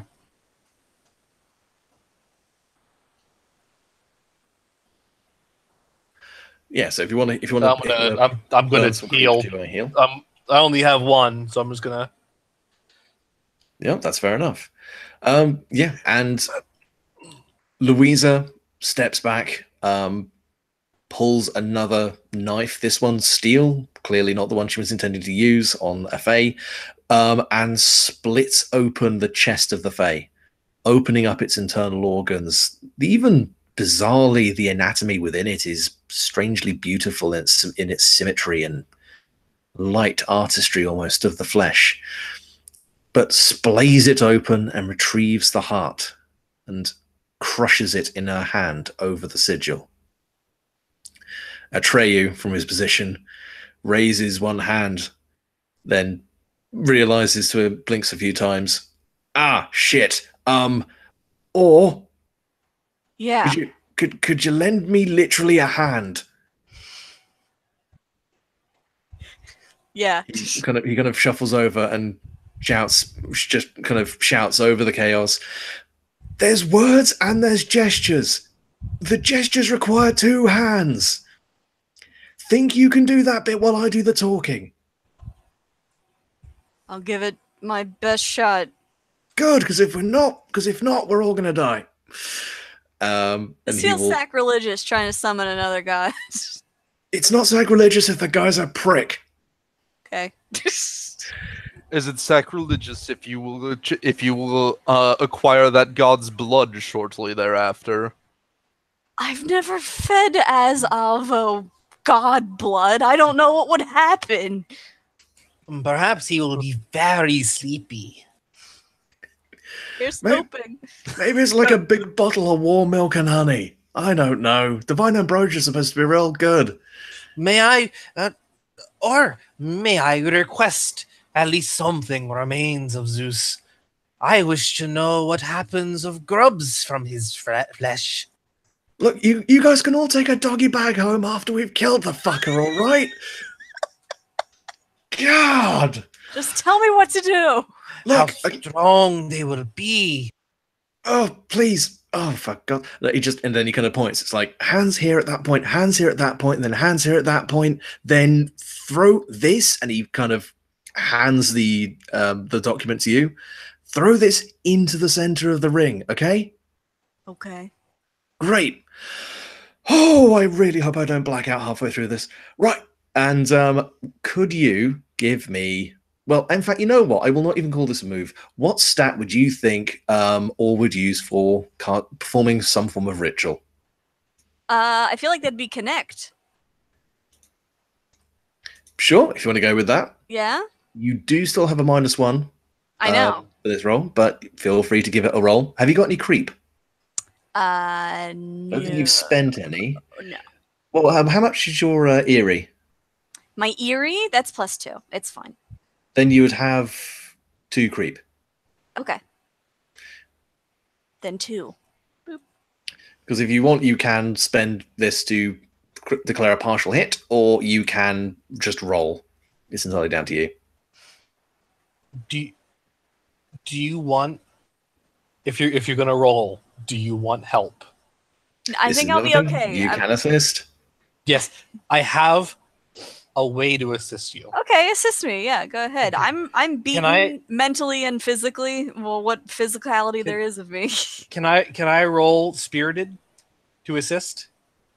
Because Well, I was gonna say, yeah, I the was gonna assist trainer say, you here just- is whatever. Yes, status just- vector is well, that was yeah. If you want to cheerlead, or there is a very particular way that I'm going to do so.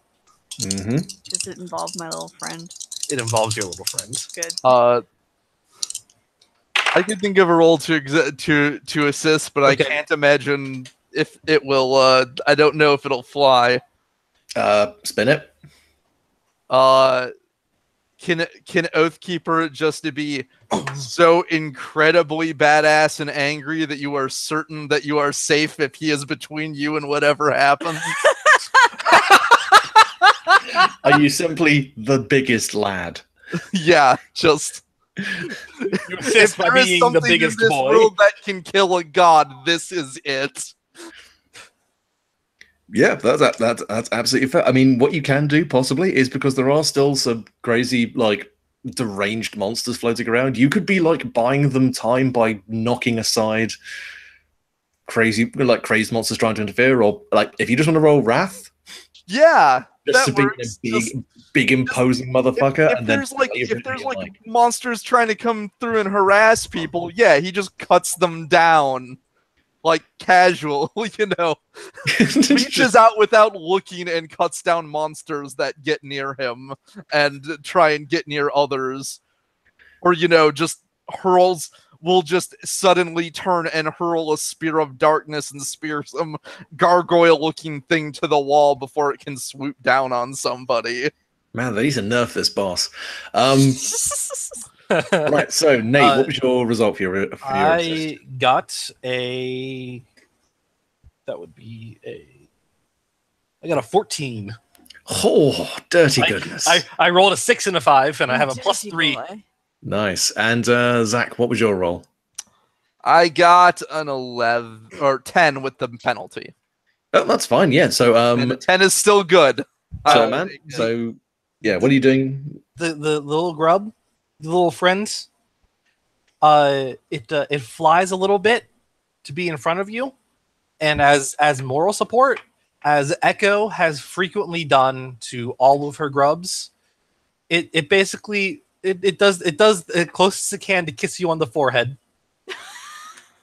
Here's your little headbutt. Yeah, it's a little headbutt on the forehead, and then Like it a flies. cat. And then it like flies over onto your shoulder and just kind of like gently lays across like your shoulder and behind your neck. Like a cat. So yeah, Mana, roll that with a +2 bonus. Oh, jeez. Technically a +1 because of the cancelling out the negative one. Yes, but don't I also have +2 from my... And then +2 from whatever your bonuses are. So normally. it's a +3. Yeah. Got it. 14. Nice. I do all the hand motions. I land a plane while we're at it. A fucking Cessna just touches down in the field outside, like, what the hell? One drifts over because we all have distortions, and you just kind of have like the glowy sticks, and you can't see me making the motions, but I am.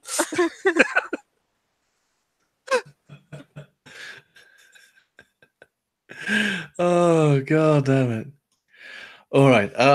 Yes, so throughout all of this, with this madness going on, with Oathkeeper swinging his sword out and splitting quite literally a human centipede in half as it surges towards you, its fleshy mandibles dripping with acidic goop, with Echo just being fucking adorable as per goddamn usual, or you shape and feel the energies that Atreyu is invoking and giving them form, giving them direction.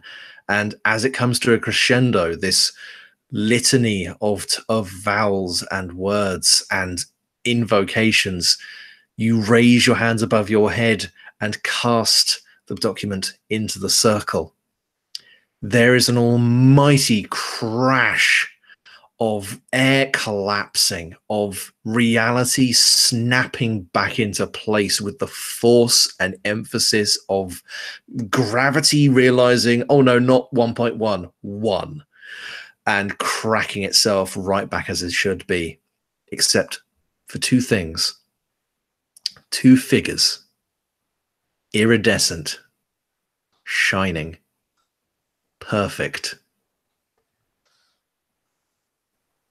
A man, broad-shouldered, bare-chested, a long white beard, handsome chin, aquiline nose.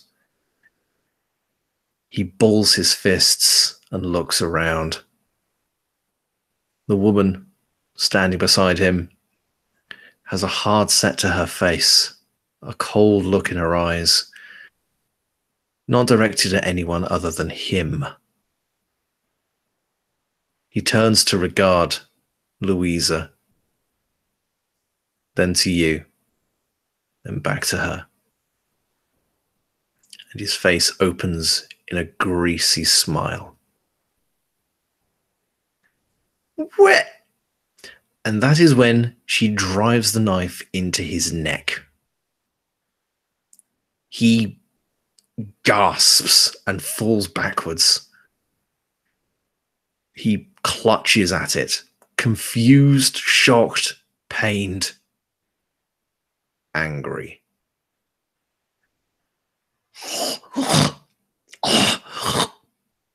Well,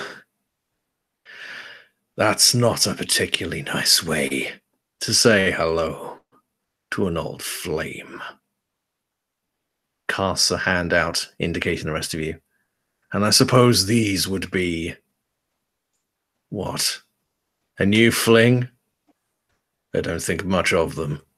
Well, maybe the strong, silent one over there. I can see what you possibly saw in him. A new fling?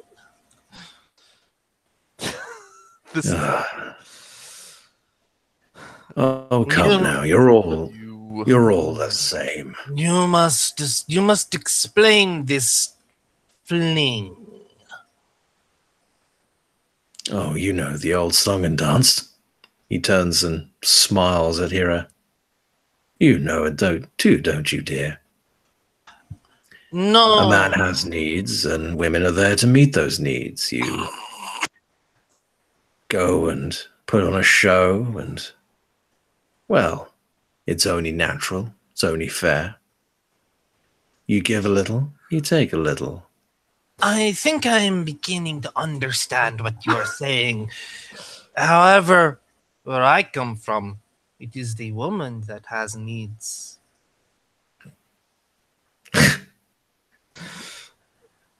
Well, I suppose in a more enlightened age, maybe you would feel that way.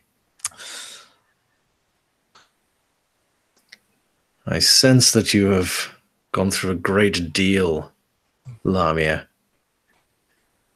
If you really were quite so clingy, you could have just called. I'm a very busy man. Louisa is incandescent, gripping her knuckles white. You fuck. You fucking rapist. Piece of shit. You took everything from me. Everything. She glares at Hira. You just gave it a voice. You...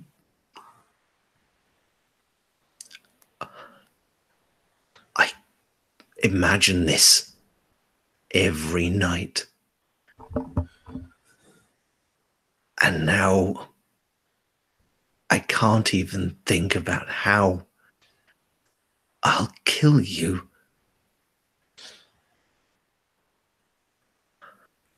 May I make a roll here? Oathkeeper's like, I know a way. It's not to attack yet. This is I hate to interrupt. This is Louisa's moment. I wish to emphasize that moment. Mm-hmm. As Louisa voices the betrayals and what they have wrought,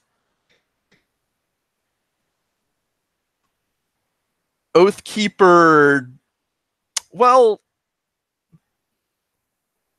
I don't know I imagine this is a god can sense something akin to an aura. Oh yeah, definitely. It grows stronger as she speaks. His power level, it's off the charts. And I have a suggestion if I roll well enough on this. So let's. I suppose this would be a what's the one that isn't the hurdy one? That's the intimidate one. That'd be Trauma menace. or menace. Menace is the Still one. wrath. Right. Still. Oh yes, very much still wrath. Menace.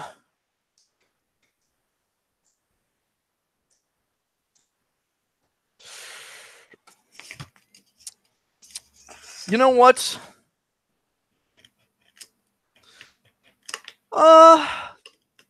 Let's see. That's a 9. I think that's good enough for this. How does Zeus react? Because can I make a pitch for what Zeus senses? Go for it. I imagine as a god, there aren't many things Zeus fears. That, you know, like, what could immortals or their playthings do that would at all get Zeus to react, to make him think he is threatened? So I like to imagine that whether it's an illusion or there is something to it, Zeus senses behind Oathkeeper or in Oathkeeper's aura the power of the one thing that superseded even him. The maybe rage of what some would argue could be the first betrayal. The Titans. Ah. Because I want to see what Zeus feels like when he feels a wrath, or perhaps, if not them, a wrath that immense. Yeah. Yeah. It's like that So, deep cut. It's that deep burn. Yeah, so Deep because I vengeance. rolled a 9, he picks his reaction. He picks 1 on the chart. He does what they say. I assume it's not going to be that. I don't think he intends to die. He drops No. everything and gets out of the way. He gets into cover or barricades himself, or he gives what he wants or what he thinks she would want, which I'm guessing would be the breaking of the curse would be a start. That would be the thing. That would be the logical thing for him to do. That would be the logical thing he thinks she wants. Granted, there's an illogical thing he might think she wants that will not end well for him, but we'll see how this plays out. Yeah. So there is just this radiating, like heat haze almost coming from you. Yeah. And Zeus, who has been up until this point just looming and leering over Lamia, hesitates. Hera swivels her head immediately. She has remained silent this entire time. Zeus looks over his shoulder, and you see that his face has not fallen, but set. No, that's a nice trick. Maybe we should take a moment here to diffuse the situation. Maybe we should... And he reaches behind himself, grabs Lamia by the face and drags her around so she's between you and him. Oh. Hey. Can I menace him as well? If you want to menace him, go for it. Mm-hmm. I have an idea for how to menace. We'll see if I actually succeed, though. Menace is not no, absolutely. my strong point.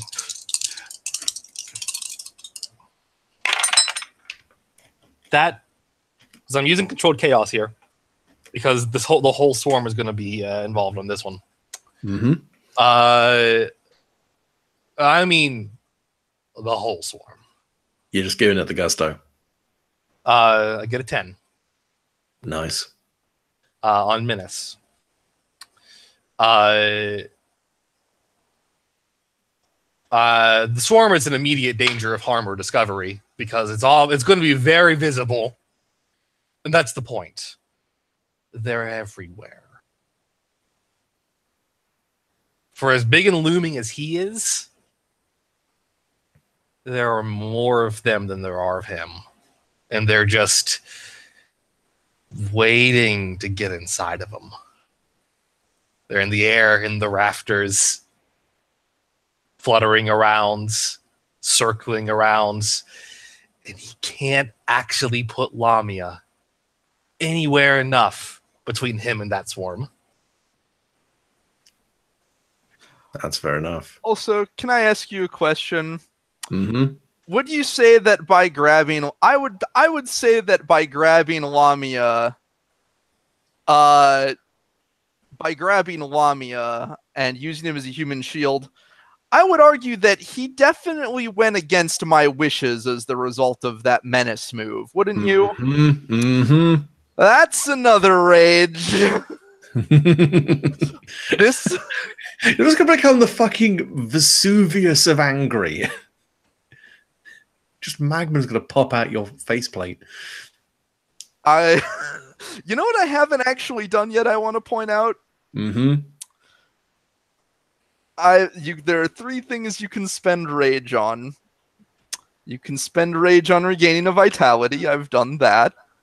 You can spend rage on adding 1 to a roll. I've done that.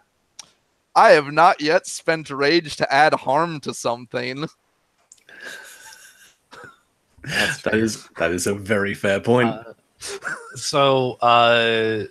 Menace here. Because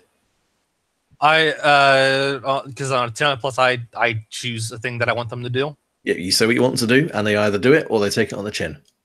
Okay. They do what I say. No ifs, ands, or buts. Well, I was going to with on a 10 plus, you simply say what you want. Yeah. That's So okay. What do you want them to do? Sorry. That's one of the options. Sorry, my bad.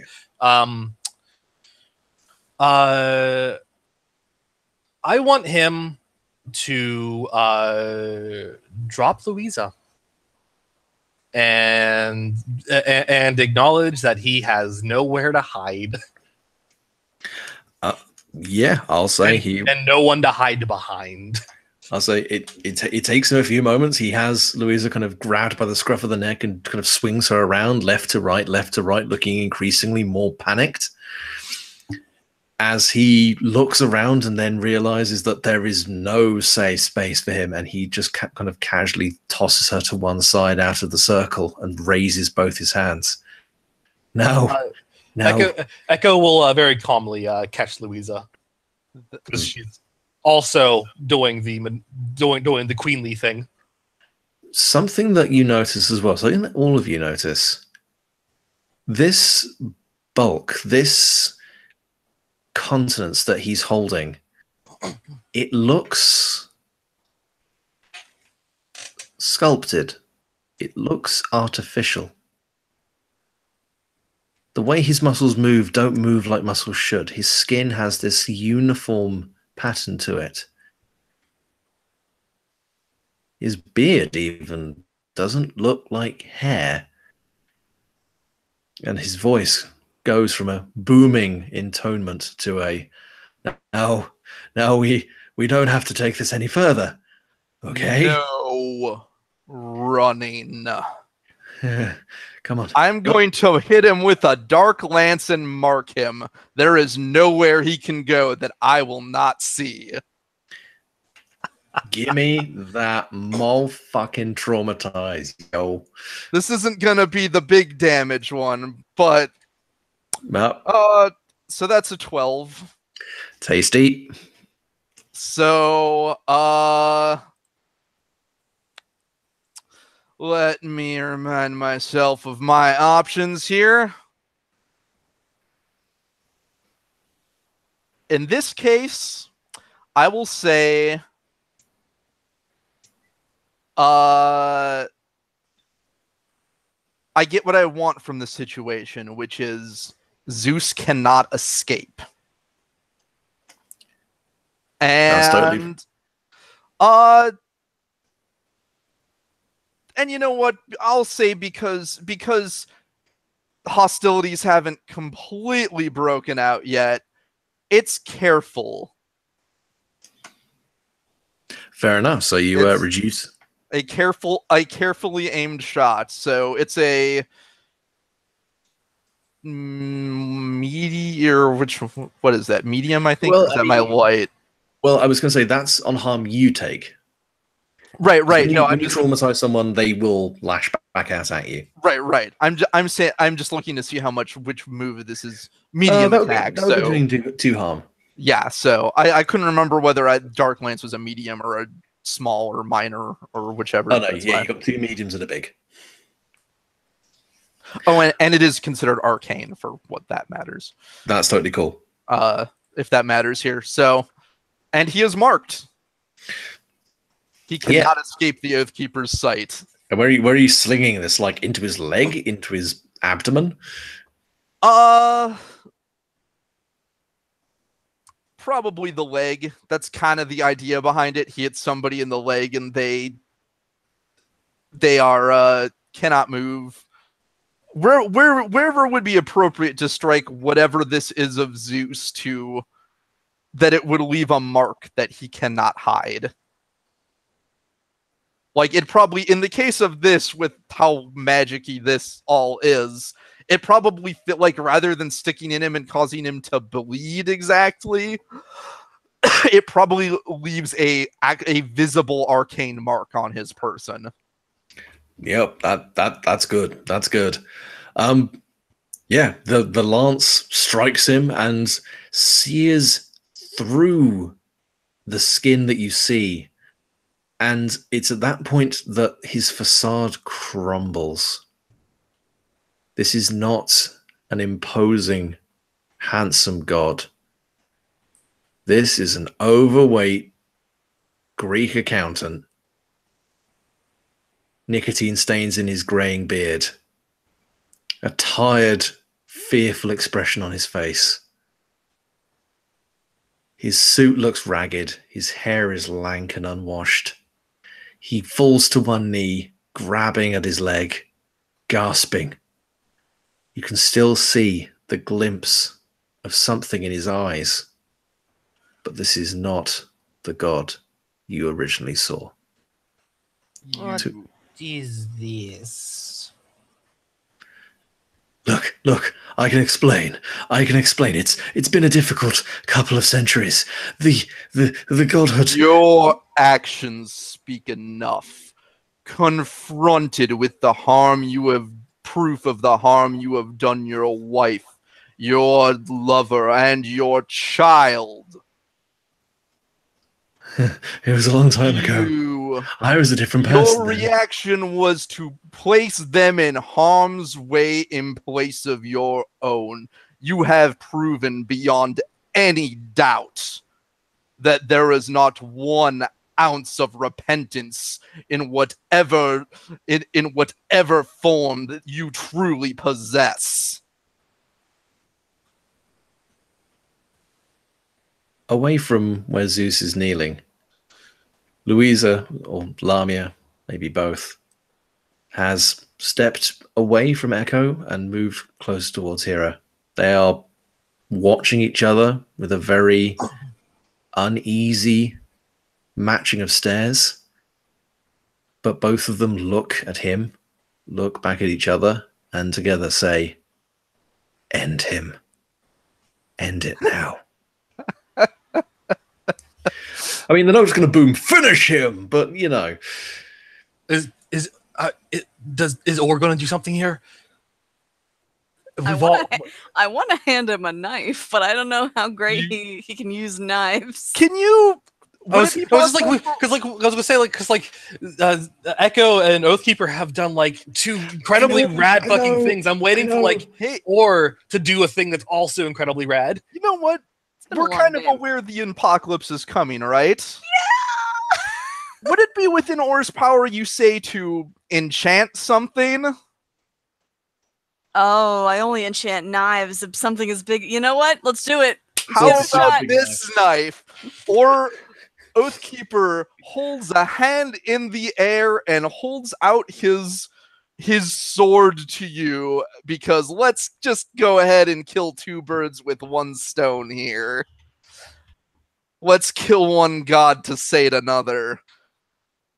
So I guess how would you like this flavored? Is Or doing something special, or is this more of an assist move on what is going to definitely be a traumatized roll? Oh god, the amount of harm I see you've saved up there is genuinely horrifying. Here's the other thing too. When another player assists you with fulfilling your master's needs. Yeah. This is also true. Happens. Look, this is why it's good when monsters work together. Oh boy. Amazing stuff happens. Oh, what does that do again? Remind me. When another player assists you with fulfilling your master's needs, you can let the assisting player gain favor from the master. Which means you get to make my conduit move. Which means you can either inflict 2 harm, sacred harm, on everything nearby that you want. Completely regain vitality and set your creep to default, or treat the roll as if you made a +10.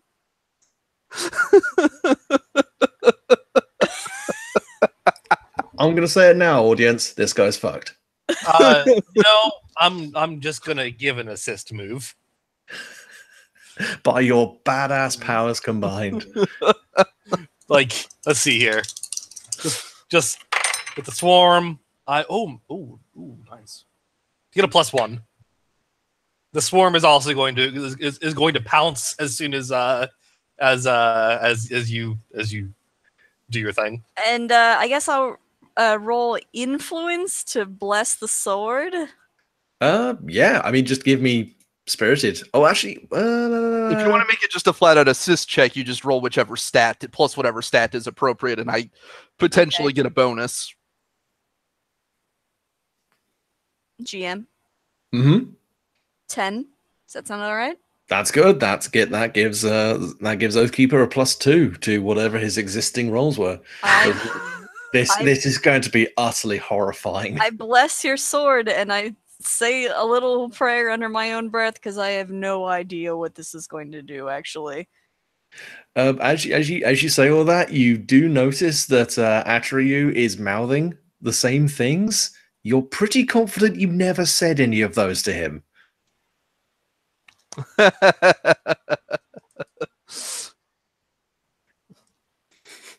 All right, is it rolling time? Give me the bad roll.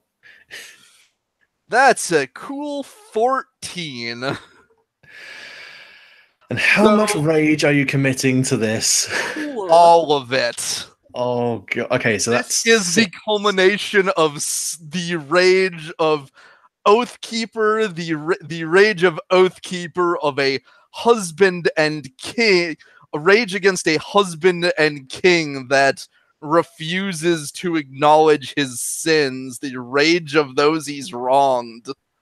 So this is a Lisa and Hera and Maria. Large attack, 3 harm, melee, arcane, cleave. Then an additional +6. An additional +6. And then how did your roll come out?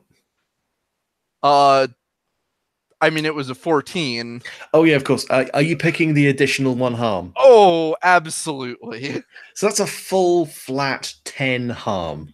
Excuse me while I just tick every single one of these boxes and a couple extra. Zach did say he wanted to try to break your game. So. Oh no! Trust me.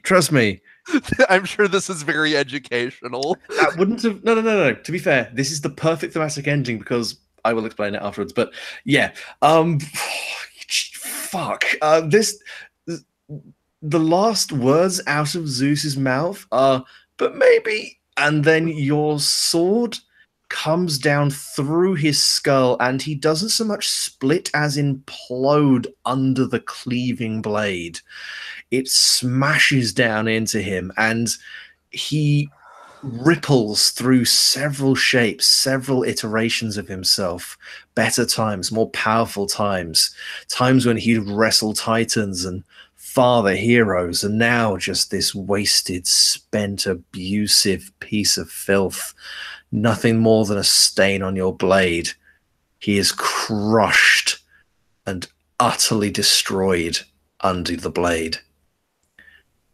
The circle ripples, and the name of Zeus is obliterated from it. The sound of not weeping, but simply caught breathing. Hera has reached out and put her hand in Lamia's. They seem to be whispering to each other. It begins as one trying to talk over the other trying to talk over that. They back and forth try to speak until one of them simply grips the other by the arm and They just stand there peacefully. Hera, her guise falls away. She's in teal scrubs, her hair up, her hands a little bloody from wherever she'd been. And together they just hold each other.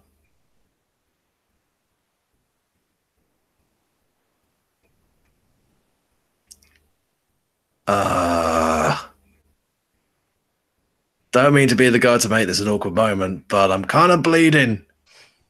Can we go to a hospital now? Are we done? Drew just sags slightly. Yeah, I'm gonna help hold him up. I am so glad my brains didn't come out my ears. Although it felt close there for a moment. Oh. He just waves an arm. Just kind of looks at Maria and goes, now I know this is probably and she just goes, nope, fuck this. And immediately backpedals and walks out of the room. Cannot blame her. She kind of waves and goes, call me. No, she's completely gone. All right, fine. And he looks back over and the circle is empty. Oh, I understand what you're trying to do now, Atreyu. What? You wanted to make you are attempting courtship.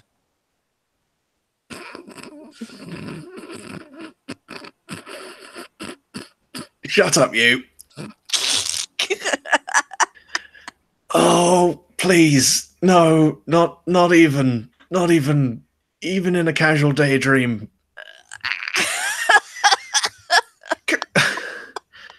I don't think even have enough blood left in my body to get a semi. Just let me. Oh. Look, they're gone. Everyone else is dead. Maria's gone. I didn't get fucking paid. I'm missing half my fucking arm. I'll let her go to bed now. You're going to be okay. I'm sure Maria will pay him. She's probably just got a lot to take in at the moment. I mean, If she doesn't pay him, that'd be breaking an oath.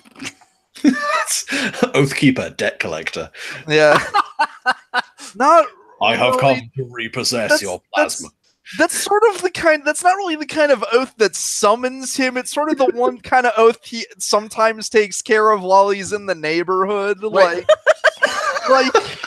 I'd imagine the only one he really came out for was Ponzi. Promise of payment is an oath, but unless it has some very dire consequences, it usually doesn't generate enough wrath to like pull him all that much. Okay. I have a question. Mm-hmm. Because Zach, you say that like debts really wouldn't do much. What about like a sort of a Timon of Athens sort of situation where like a whole city is indebted to a guy and they just don't pay him back? I mean, and like he's forced to just live into the woods like a barbarian and hate humanity because everyone backstabbed him by not paying him back. I mean, yeah, that kind of like, you know, they promised him something. He it didn't take, and it like literally ruins his life. Yeah, that tends to be the kind of thing. Okay, so like that can, but like do that. It just has to be like a very specific. It has to be severe enough. Like that. Like Okay. bitch owes me $20. Doesn't tend to invoke Oathkeeper. God damn it.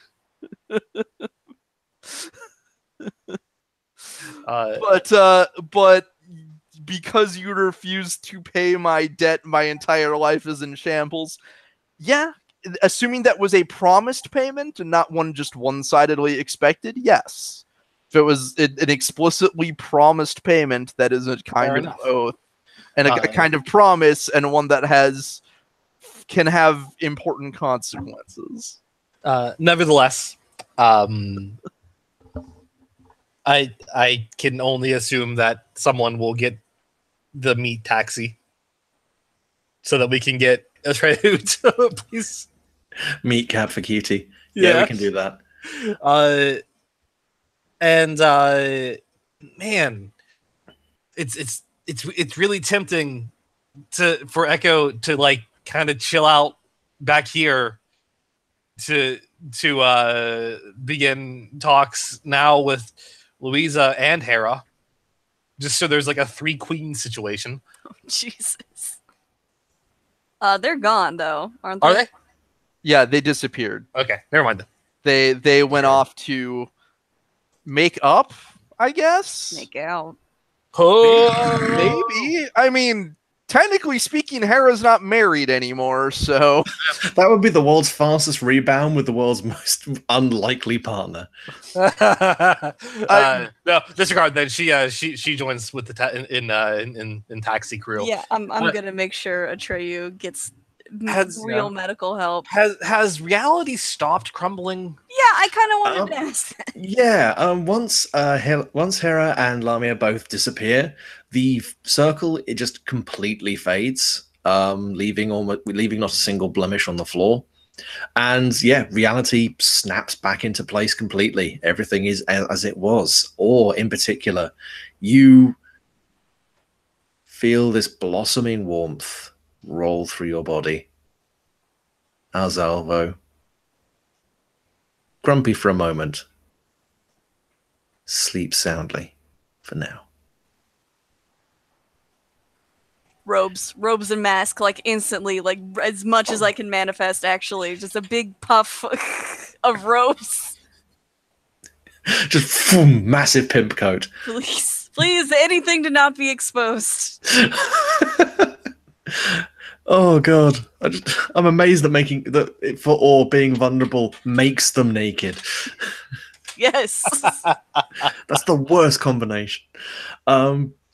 But yeah, the fabric of reality has unfucked itself to a rather impressive degree, considering how bad it had gotten.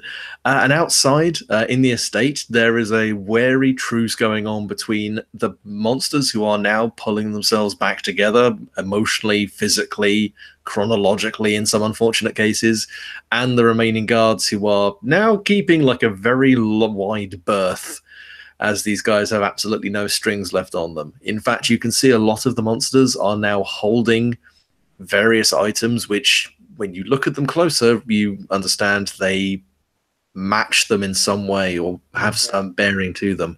Yeah, basically non had essentially sympathetic magic on everybody. And it had been putting this together for a while. Yeah. One last question then before we leave this scene. Is Trixie still around? Trixie pieced the fuck out. She's smart enough to use a phone. She's smart enough to get out of here. Mm-hmm. Did she? Okay. Did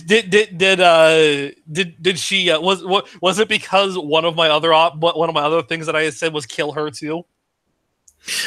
Pretty much. The minute she heard that, she went, "Well, fuck that noise." As soon as all attention drew towards Nan, she was like, "Yep, bye." Mm-hmm. Okay. In that case, with what happened there with Trixie fleeing in terror and Nan's death, let nobody sass Echo ever again. Echo has just proven her alpha qualities time and again. So I have an idea for a scene since this is the end. Mm-hmm. As everybody's getting ready to leave, Oathkeeper stands there and drained of all of his rage. He is at 0. His armor begins to like crumble and fall apart and just disappear into the air. And I'm spent. No, wait. Is there anything beneath of it, is or he is okay? There there is on a man alive many lifetimes past what he should. Dark, short, very short, almost very short hair, almost what would be described as a modern, something you'd easily think of as a military person's haircut. The closest that perhaps medieval could get to buzzed. Tall, but not unspeakably tall, humanly tall, and wearing simple leather armor and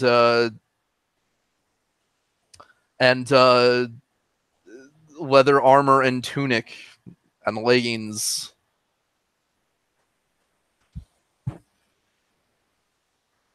He is gasping for breath as though he has not breathed in quite some time.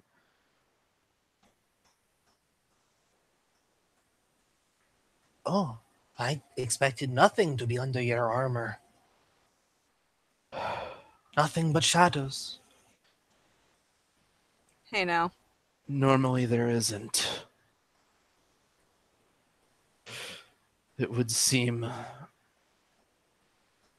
I have used up my power for the moment.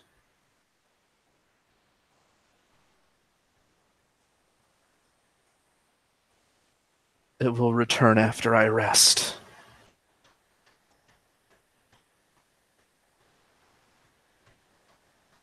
I see. I am so curious as to the meaning of this, the nature of it. But I assume there is much that can be talked of as we return to a place to treat Atreyu. Yeah. Although I have to say, man, de-stressing works wonders for you. Have you considered yoga? Tai Chi? Furious masturbation? Something? Yoga. There's the one. Hey! Not gonna have much luck with that one for a while. Those practices are difficult to impossible in my normal form.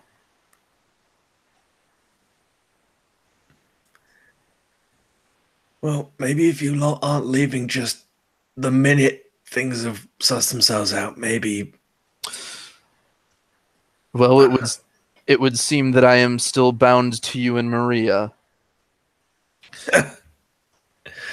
Oh, let's get back and I'll sort you lot out. Oh, I forgot to tell you. Atreyu, I freed my mother's grub. Oh! Well, thank you for coming, I guess. I kind of figured that it was a gamble, like leaving it there, but there was nowhere else safe to put it other than behind a lock only you three could open.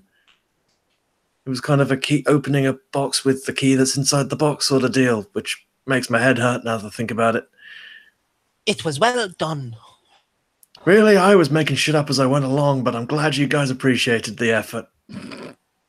You see, I have just come to appreciate you.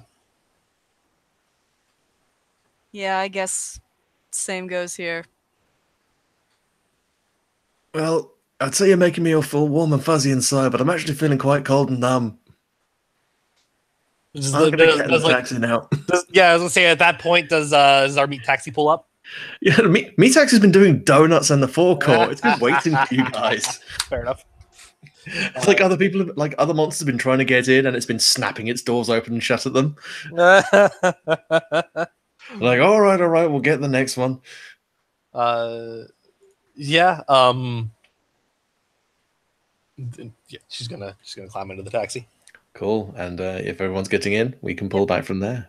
As you drive off into the night, the meat taxi is met by other sentient, meaty vehicles, all rolling up towards. God. There's a whole fleet of them. I wouldn't call it a fleet. It's more of a family. It's Henry Ford's vision. Henry Ford and H.R. Giger. I'm sure they'll appreciate how much easier Oathkeeper is to carry at the moment. Yeah, it's not so much a bendy bus as it is just a it's just a bus with a bicep in it. He will, for what it's worth, he'll pay his own way. Though I suspect Maria's covering the costs in general for this, or a lot of people are covering. But This funnily enough, nothing's being charged. This feels like a for the good of the community sort of thing. hey, he nods appreciatively. However, he has learned in modern times it is polite to tip, so he nevertheless reaches into a coin purse visibly strapped to his belt, and withdraws a couple very old British coins. A couple of shillings. And in fact, not to say they're British coins would be inaccurate because they predate Britain, but yeah, a long tongue slurps out and catches them and slurps them back into its I didn't think it could orifice. get any worse. Zach, I believe the word you're looking for is they're called mancuses or moncuses. Moncuses. Mancusses. They're they are the appropriate coinage for where Oath. Yeah, they were minted during the Anglo-Saxon period and was used for. They're basically the equivalent. They're like the higher. They were like the higher standard of coin. Nito, you're off the clock. Look, man. This is just a part of my life. Okay.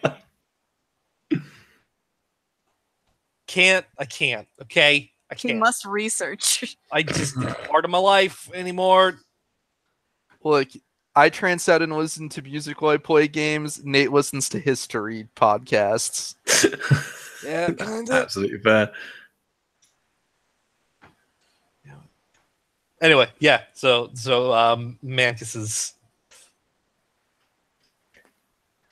Yeah, they are happily and greedily slurped up, and I suppose from there we can pull back away if people want to have maybe one final scene each, just to signify what they do with their last couple of days, whether they leave London, whether they stay, whether they have any unresolved business they need to take care of. Sure. Yeah. Yeah. Anyone? Who wants to go first? I will. Yeah, go for it. In the days past, Or actually keeps a pretty close eye on Atreyu, because at first it was kind of an obligation thing, you know, a little bit of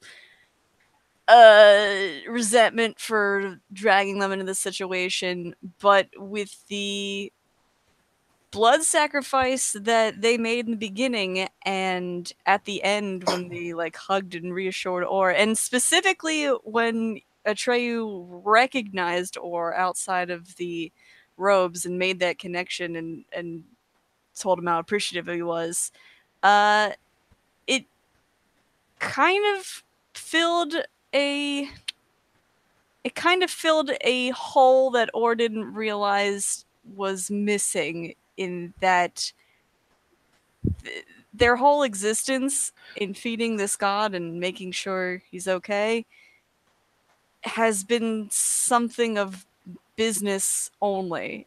And to have someone else to share that with now is what did I say when I first gave that blood sacrifice? Welcome to the family. But now he realizes, maybe that wasn't such a silly one-liner after all. Yeah, over the coming day or so, Atreyu is outfitted with a fresh arm. Dogface has a lot of spares. Cool. It's distinctly the wrong color, and it's got a tattoo that's half cut off, but it fits him fairly well. And as he coalesces, what a good boy, that Dogface. Hey, look, he's a very practical man. He's a very good boy. He's a very good collection of boys. Boy Collection is my NSYNC cover band. Undulating mass of boys. But yeah, as he coalesces, he starts to inquire more as to what Azalvo is and what your faith is. He seems to actually show genuine interest. He hasn't even looked at the book since he came back. This seems to have detached him from that.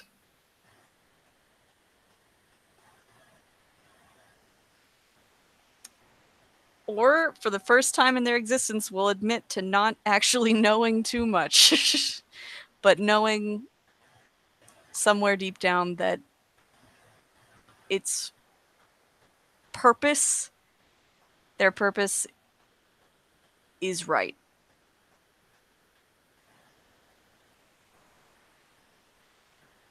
No, that's good. That's good. Yeah. Admitting vulnerability is not something that they're used to. Yeah, that's absolutely fair. You have found your first disciple, a genuine believer, someone who, in desperation, reached out, and you came for them, gave them hope. Which is not something I ever thought I could do.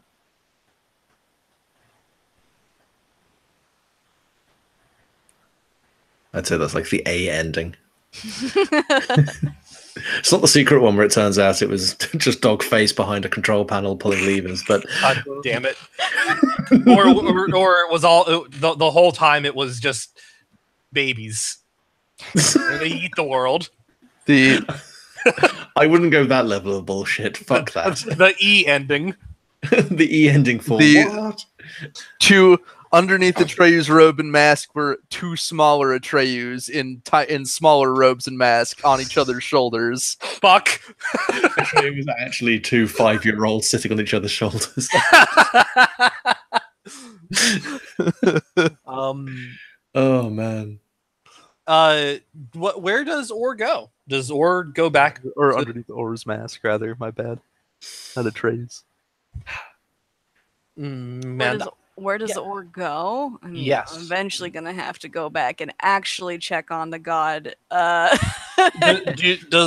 and they not just rely on this tense psychic connection that I have. do they stay in London or return to wherever they came from? I mean, you know what? He'll probably stay for a bit, but eventually have to go back and bring Atreyu as well if he would like to come. Come look at my blood pool. The little grub goes with you. Yay!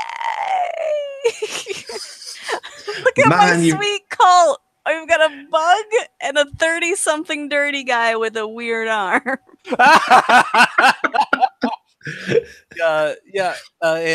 Your passports are astonishing. And Echo takes no umbrage with that little grub wanting to go with you. It's got little sunglasses and a suitcase with it. I'll raise him well. We'll visit. Please do. She'll pet it and give it one last kiss on the forehead before letting it go off with you. I guess Oathkeeper's last words to Aura are gonna be, don't betray your oath.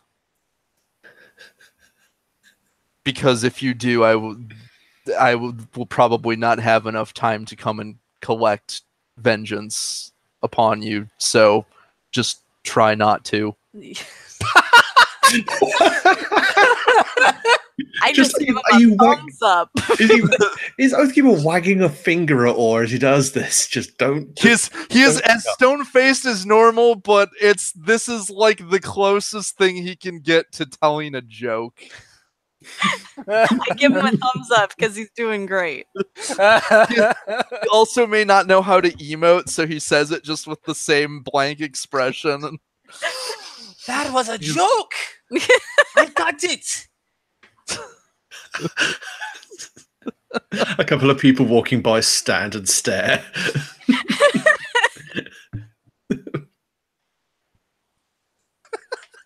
I imagine this is being done at like an airport terminal. Yes, clearly. If you ever need another weapon blessed, you know where to find me. Actually, you don't. Atreus like, just you've got my number. He nods.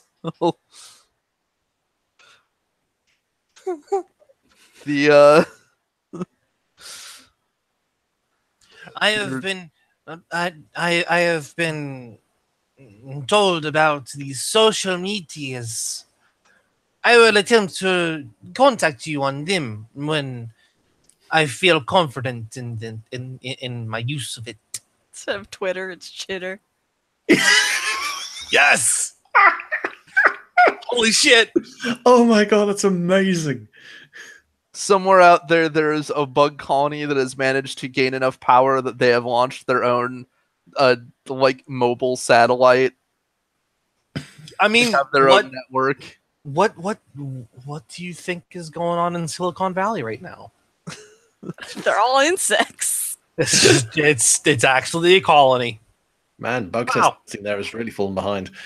We're not even hiding. Google just doesn't care as long as we're good programmers.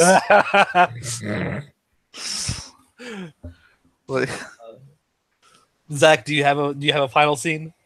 I do. Are you trying to save yours for last, or No, I just up to you. I can go either order. I guess like my last scene is of we're just kind of pulled back a little bit of Echo in back at her block now with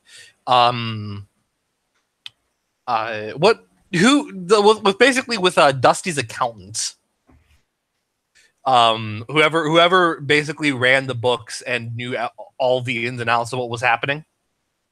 Yeah, I mean, the administration team behind Dusty were basically chasing after his ludicrous paper trail, just trying to tidy up after him. Yeah, so like, so it's her, an accountant, Father Dovey, and what was the owner of the bar's name again?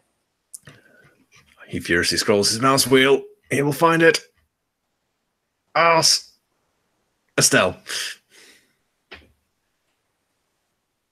Okay. Yeah, Father Dovey, Estelle, Echo, and Dusty's old accountants. Yes. It's them basically meeting at the bar while it's closed to anyone else. With Echo basically expressing that she does not know what she expressing and admitting that she does not fully grasp the human world, and she does not fully know what she must do for the block and for her colony. But the three of them are the ones who know it best, and she wants to know from them what needs to be done for this block to prosper. I would say to that, without going into too much detail, the accountant opens his mouth as if to about self-assuredly say something, and then catches Estelle's eye and shuts his mouth. Yeah. Then Well, be pauses, fair, like, raises a finger again to say something, and John looks at him. He shuts his mouth again, lowers his finger, and then John and Estelle both look over to you and start to outline things that had been in place back in the day, which had been more careful, more things that could work around the community rather than leeching from it.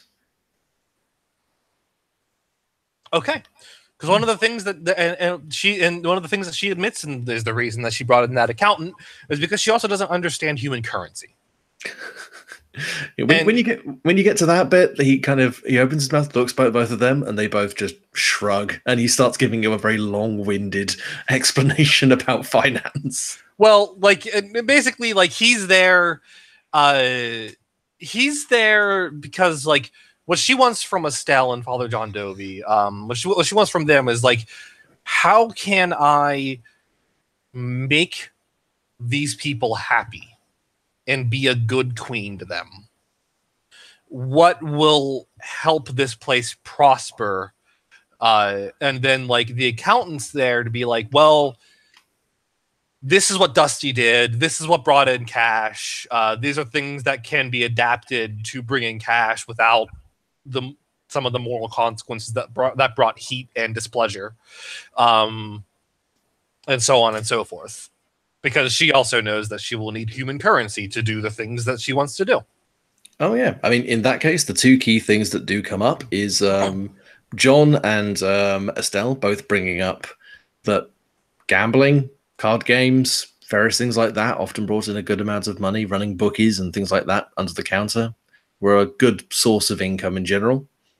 But moreover than anything else, the one thing that will just improve the quality of life is being able to put the hard word on the local council to get the council money moving back into the estate.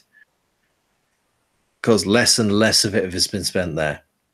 While the criminal enterprise kept a few people rich, the negligence of the people running the city are to blame for the decay that happened here.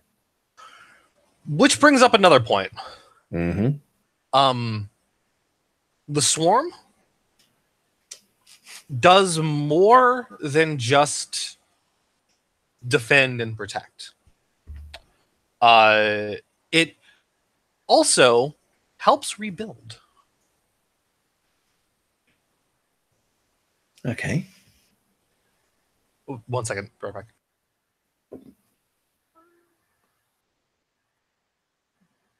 Does this epilogue end with elect Echo for local council?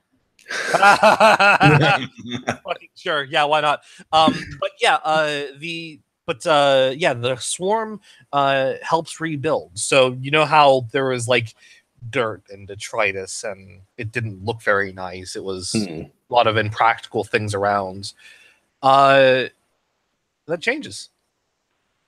The Swarm cleans it up. Recycling. Like, like the Swarm doesn't know what to do with like all the trash, but like it cleans it up. No, that's absolutely fair. I imagine they're also something in the way of pollinators, just in that they ambiently move around. Yeah. So I would say I would say that greenery starts to take up a little bit more around the estate. The vibrance and color starts coming back, fighting back against the brutalist concrete of the original design of the buildings. Flower baskets start overflowing, ivy starts running down the sides of buildings. The air feels a little cleaner, a little more open, a little more alive. And they have you to thank. She will do her absolute damnedest to protect and make these people prosperous. She will be a good queen like her mother envisioned. Absolutely. And you make good grounds. Although you are always made aware you are not the only game in town. And although Maria has not made any advances towards you, not made any further contact other than paying off Atreyu the money that had been promised, you are taking up prime real estate where other people saw fertile soil. But that may be a problem for another time. The culture of the block is not yet fit to introduce celebrated sacrifices. But if there are enemies of the block, sacrifices don't have to be willing. Yay! Yay! Brutal. The greater good. In case anyone forgot that she's an alien. Oh yeah, monster thing. terrifying monster flesh reaving sort of thing. Yeah. Good to her people, but really not good to people who would be against them. And Zacharoni. I do have one scene in mind.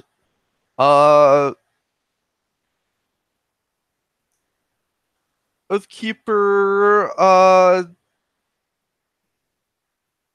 wishes to speak with Maria. Yeah, I'd say that's doable. He is still, I will say for narrative purposes, he is still regathering power, so he is still in his now human form. That's fair enough. Perhaps a little easier to speak to. This can kind of be done in medias, kind of in between the time when Atreyu leaves.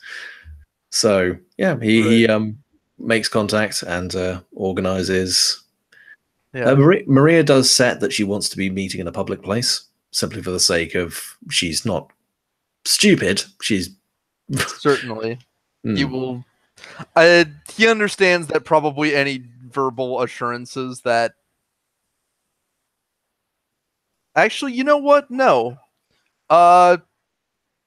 She knows what Oathkeeper is, so he will agree to meet, but he will also give his word that he is not going to harm her. Yeah, she mentions that she appreciates that on the phone and invites you to coffee. All right. There's a rather nice cafe by the Thames she recommends and gives you a time and a place. You find her sitting, looking much more composed, much better. Some slight bruising still over her hands, and her eyes still looking a little tired, but otherwise happy and living well. But yeah, he will. You seem to be on the way to recovering from your ordeal. Well, every problem has its opportunities. I just reached for what was there. Obviously, with the tumble down a little bit condemned, what with all the death and all the facade falling off, and with your friend having taken over Dusty's operation, obviously I'm having to be a little bit more careful. But no, there's more than enough to be working with right now. I imagine she will be amenable to deals. He says this without entire certainty because he doesn't really know what exactly deal they will make, but he has some vague notion that Echo probably would not be opposed to business with her if it comes to that. I mean, she's been good to anyone who's been good to her. Pretty much. He's so a brief look of confusion crosses his face, but then we'll go.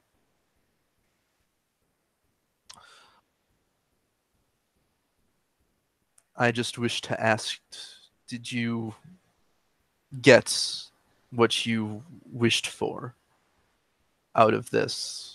You were It was your suffering that originated this plea, and I am uncertain was the ending to your satisfaction.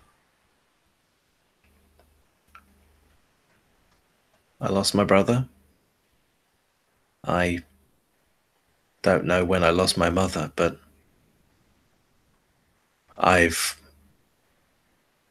lost everything I really cared about other than the work, other than the life. And am I happy that I've got that? Yeah, but I think you know. I think you would as well. You'd throw it all away if you could have them back. But in this world, there's no sense in showing weakness for the sake of sentimentality.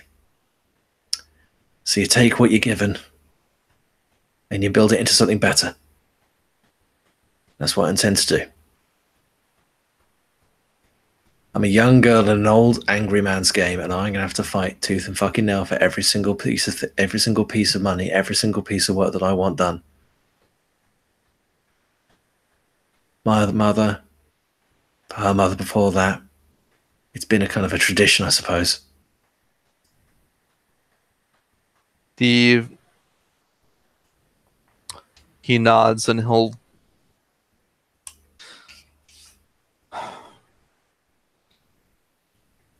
I'm glad to hear you intend to improve upon things. And I agree that your road will be tough. If you are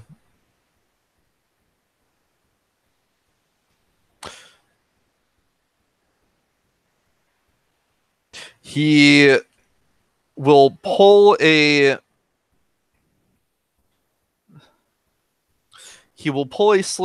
folded up slip of paper out of his coin purse and hand it to her. If you are betrayed or you are in need of protection, this contains on this slip of paper is my true name.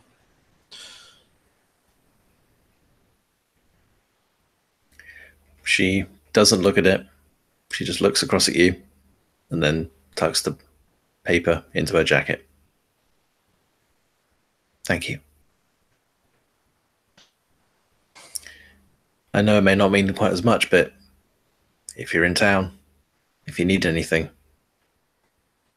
I do owe you at least a few things.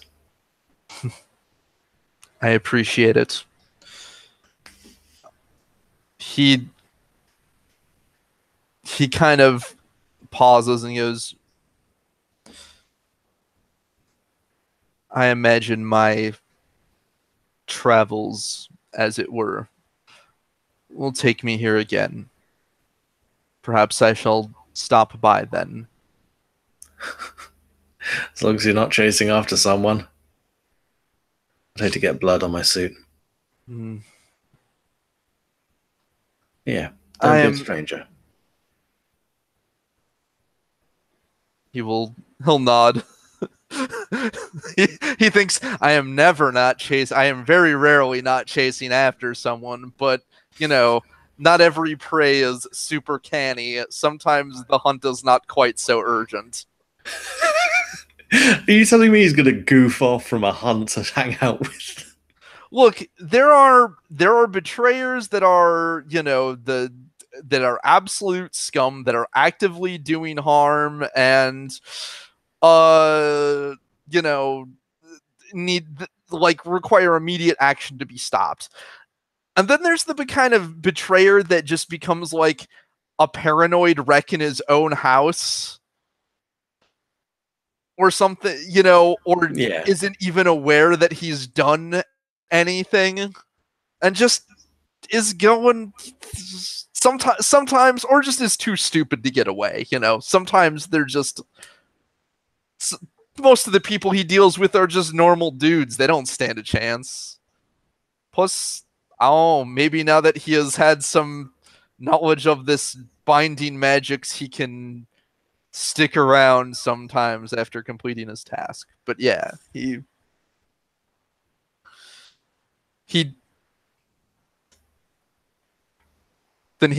and then to completely ruin the scene, I'll say he sips his coffee and then he goes, "Huh, curious drink this." Never had coffee before. My usual form does not allow me to partake. Do the Thor thing where you love it and then you throw the coffee cup on the ground. Yeah. She looks at her cup and goes, I mean, to be honest, I mostly drink this just because I have a hard time finding the energy for these kind of things. She plonks it down. You know what? Sod it. It's 4 o'clock somewhere. Snaps her fingers. Oi, you. Yeah. Margarita. And she squints across at you and goes, I'm feeling an old-fashioned from you. He shrugs. He does not know what most modern drinks is. He is aware of maybe beer, mead. I think they had beer back then. Yeah, they would have. There wouldn't have been safe drinking water. Yeah. Yeah, ale and mead. Ale. Yeah, she introduces you to the finest stuff behind the bar.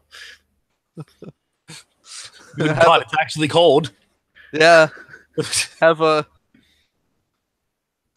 And yeah, has a drink with his drink with his employer, so to speak. And with that, I think we'll call it there.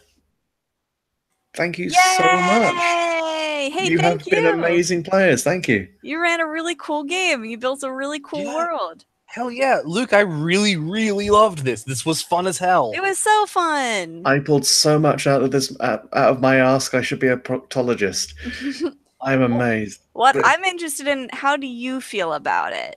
Yeah, I'm wondering about that too.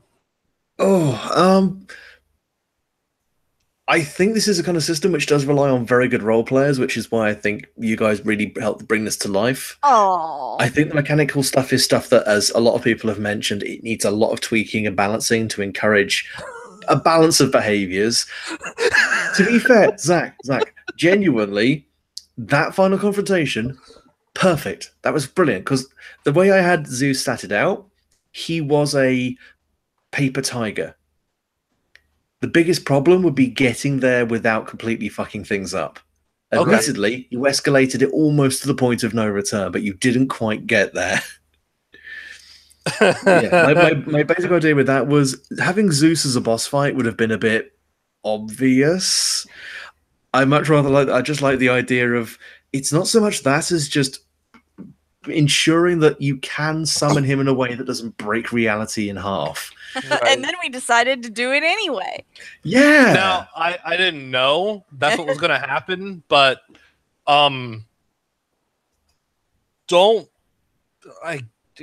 Echo will not suffer fools. Okay, she won't do it. She'll just kill them. She will simply straight up murk the fool. Look, she will. If you're a Fae, okay, whatever. She'll still have you killed. Let's be absolutely fair here. If we were given the explicit choice of kill all of the underground or kill Non and potentially wreak havoc, we all would have killed Non. Yeah, absolutely. Absolutely. I really hope though that because I can only assume that this tops out Indomitable Queen. Oh god, yes. I really hope that is that becomes part of her reputation, and the fact that she worked things to have a Fae killed, because she didn't like them and they offended her, means something in the monster and perhaps even other Fae communities. Oh yeah, absolutely. I mean, you are nothing to fuck with. You convinced a mortal to kill a Fae.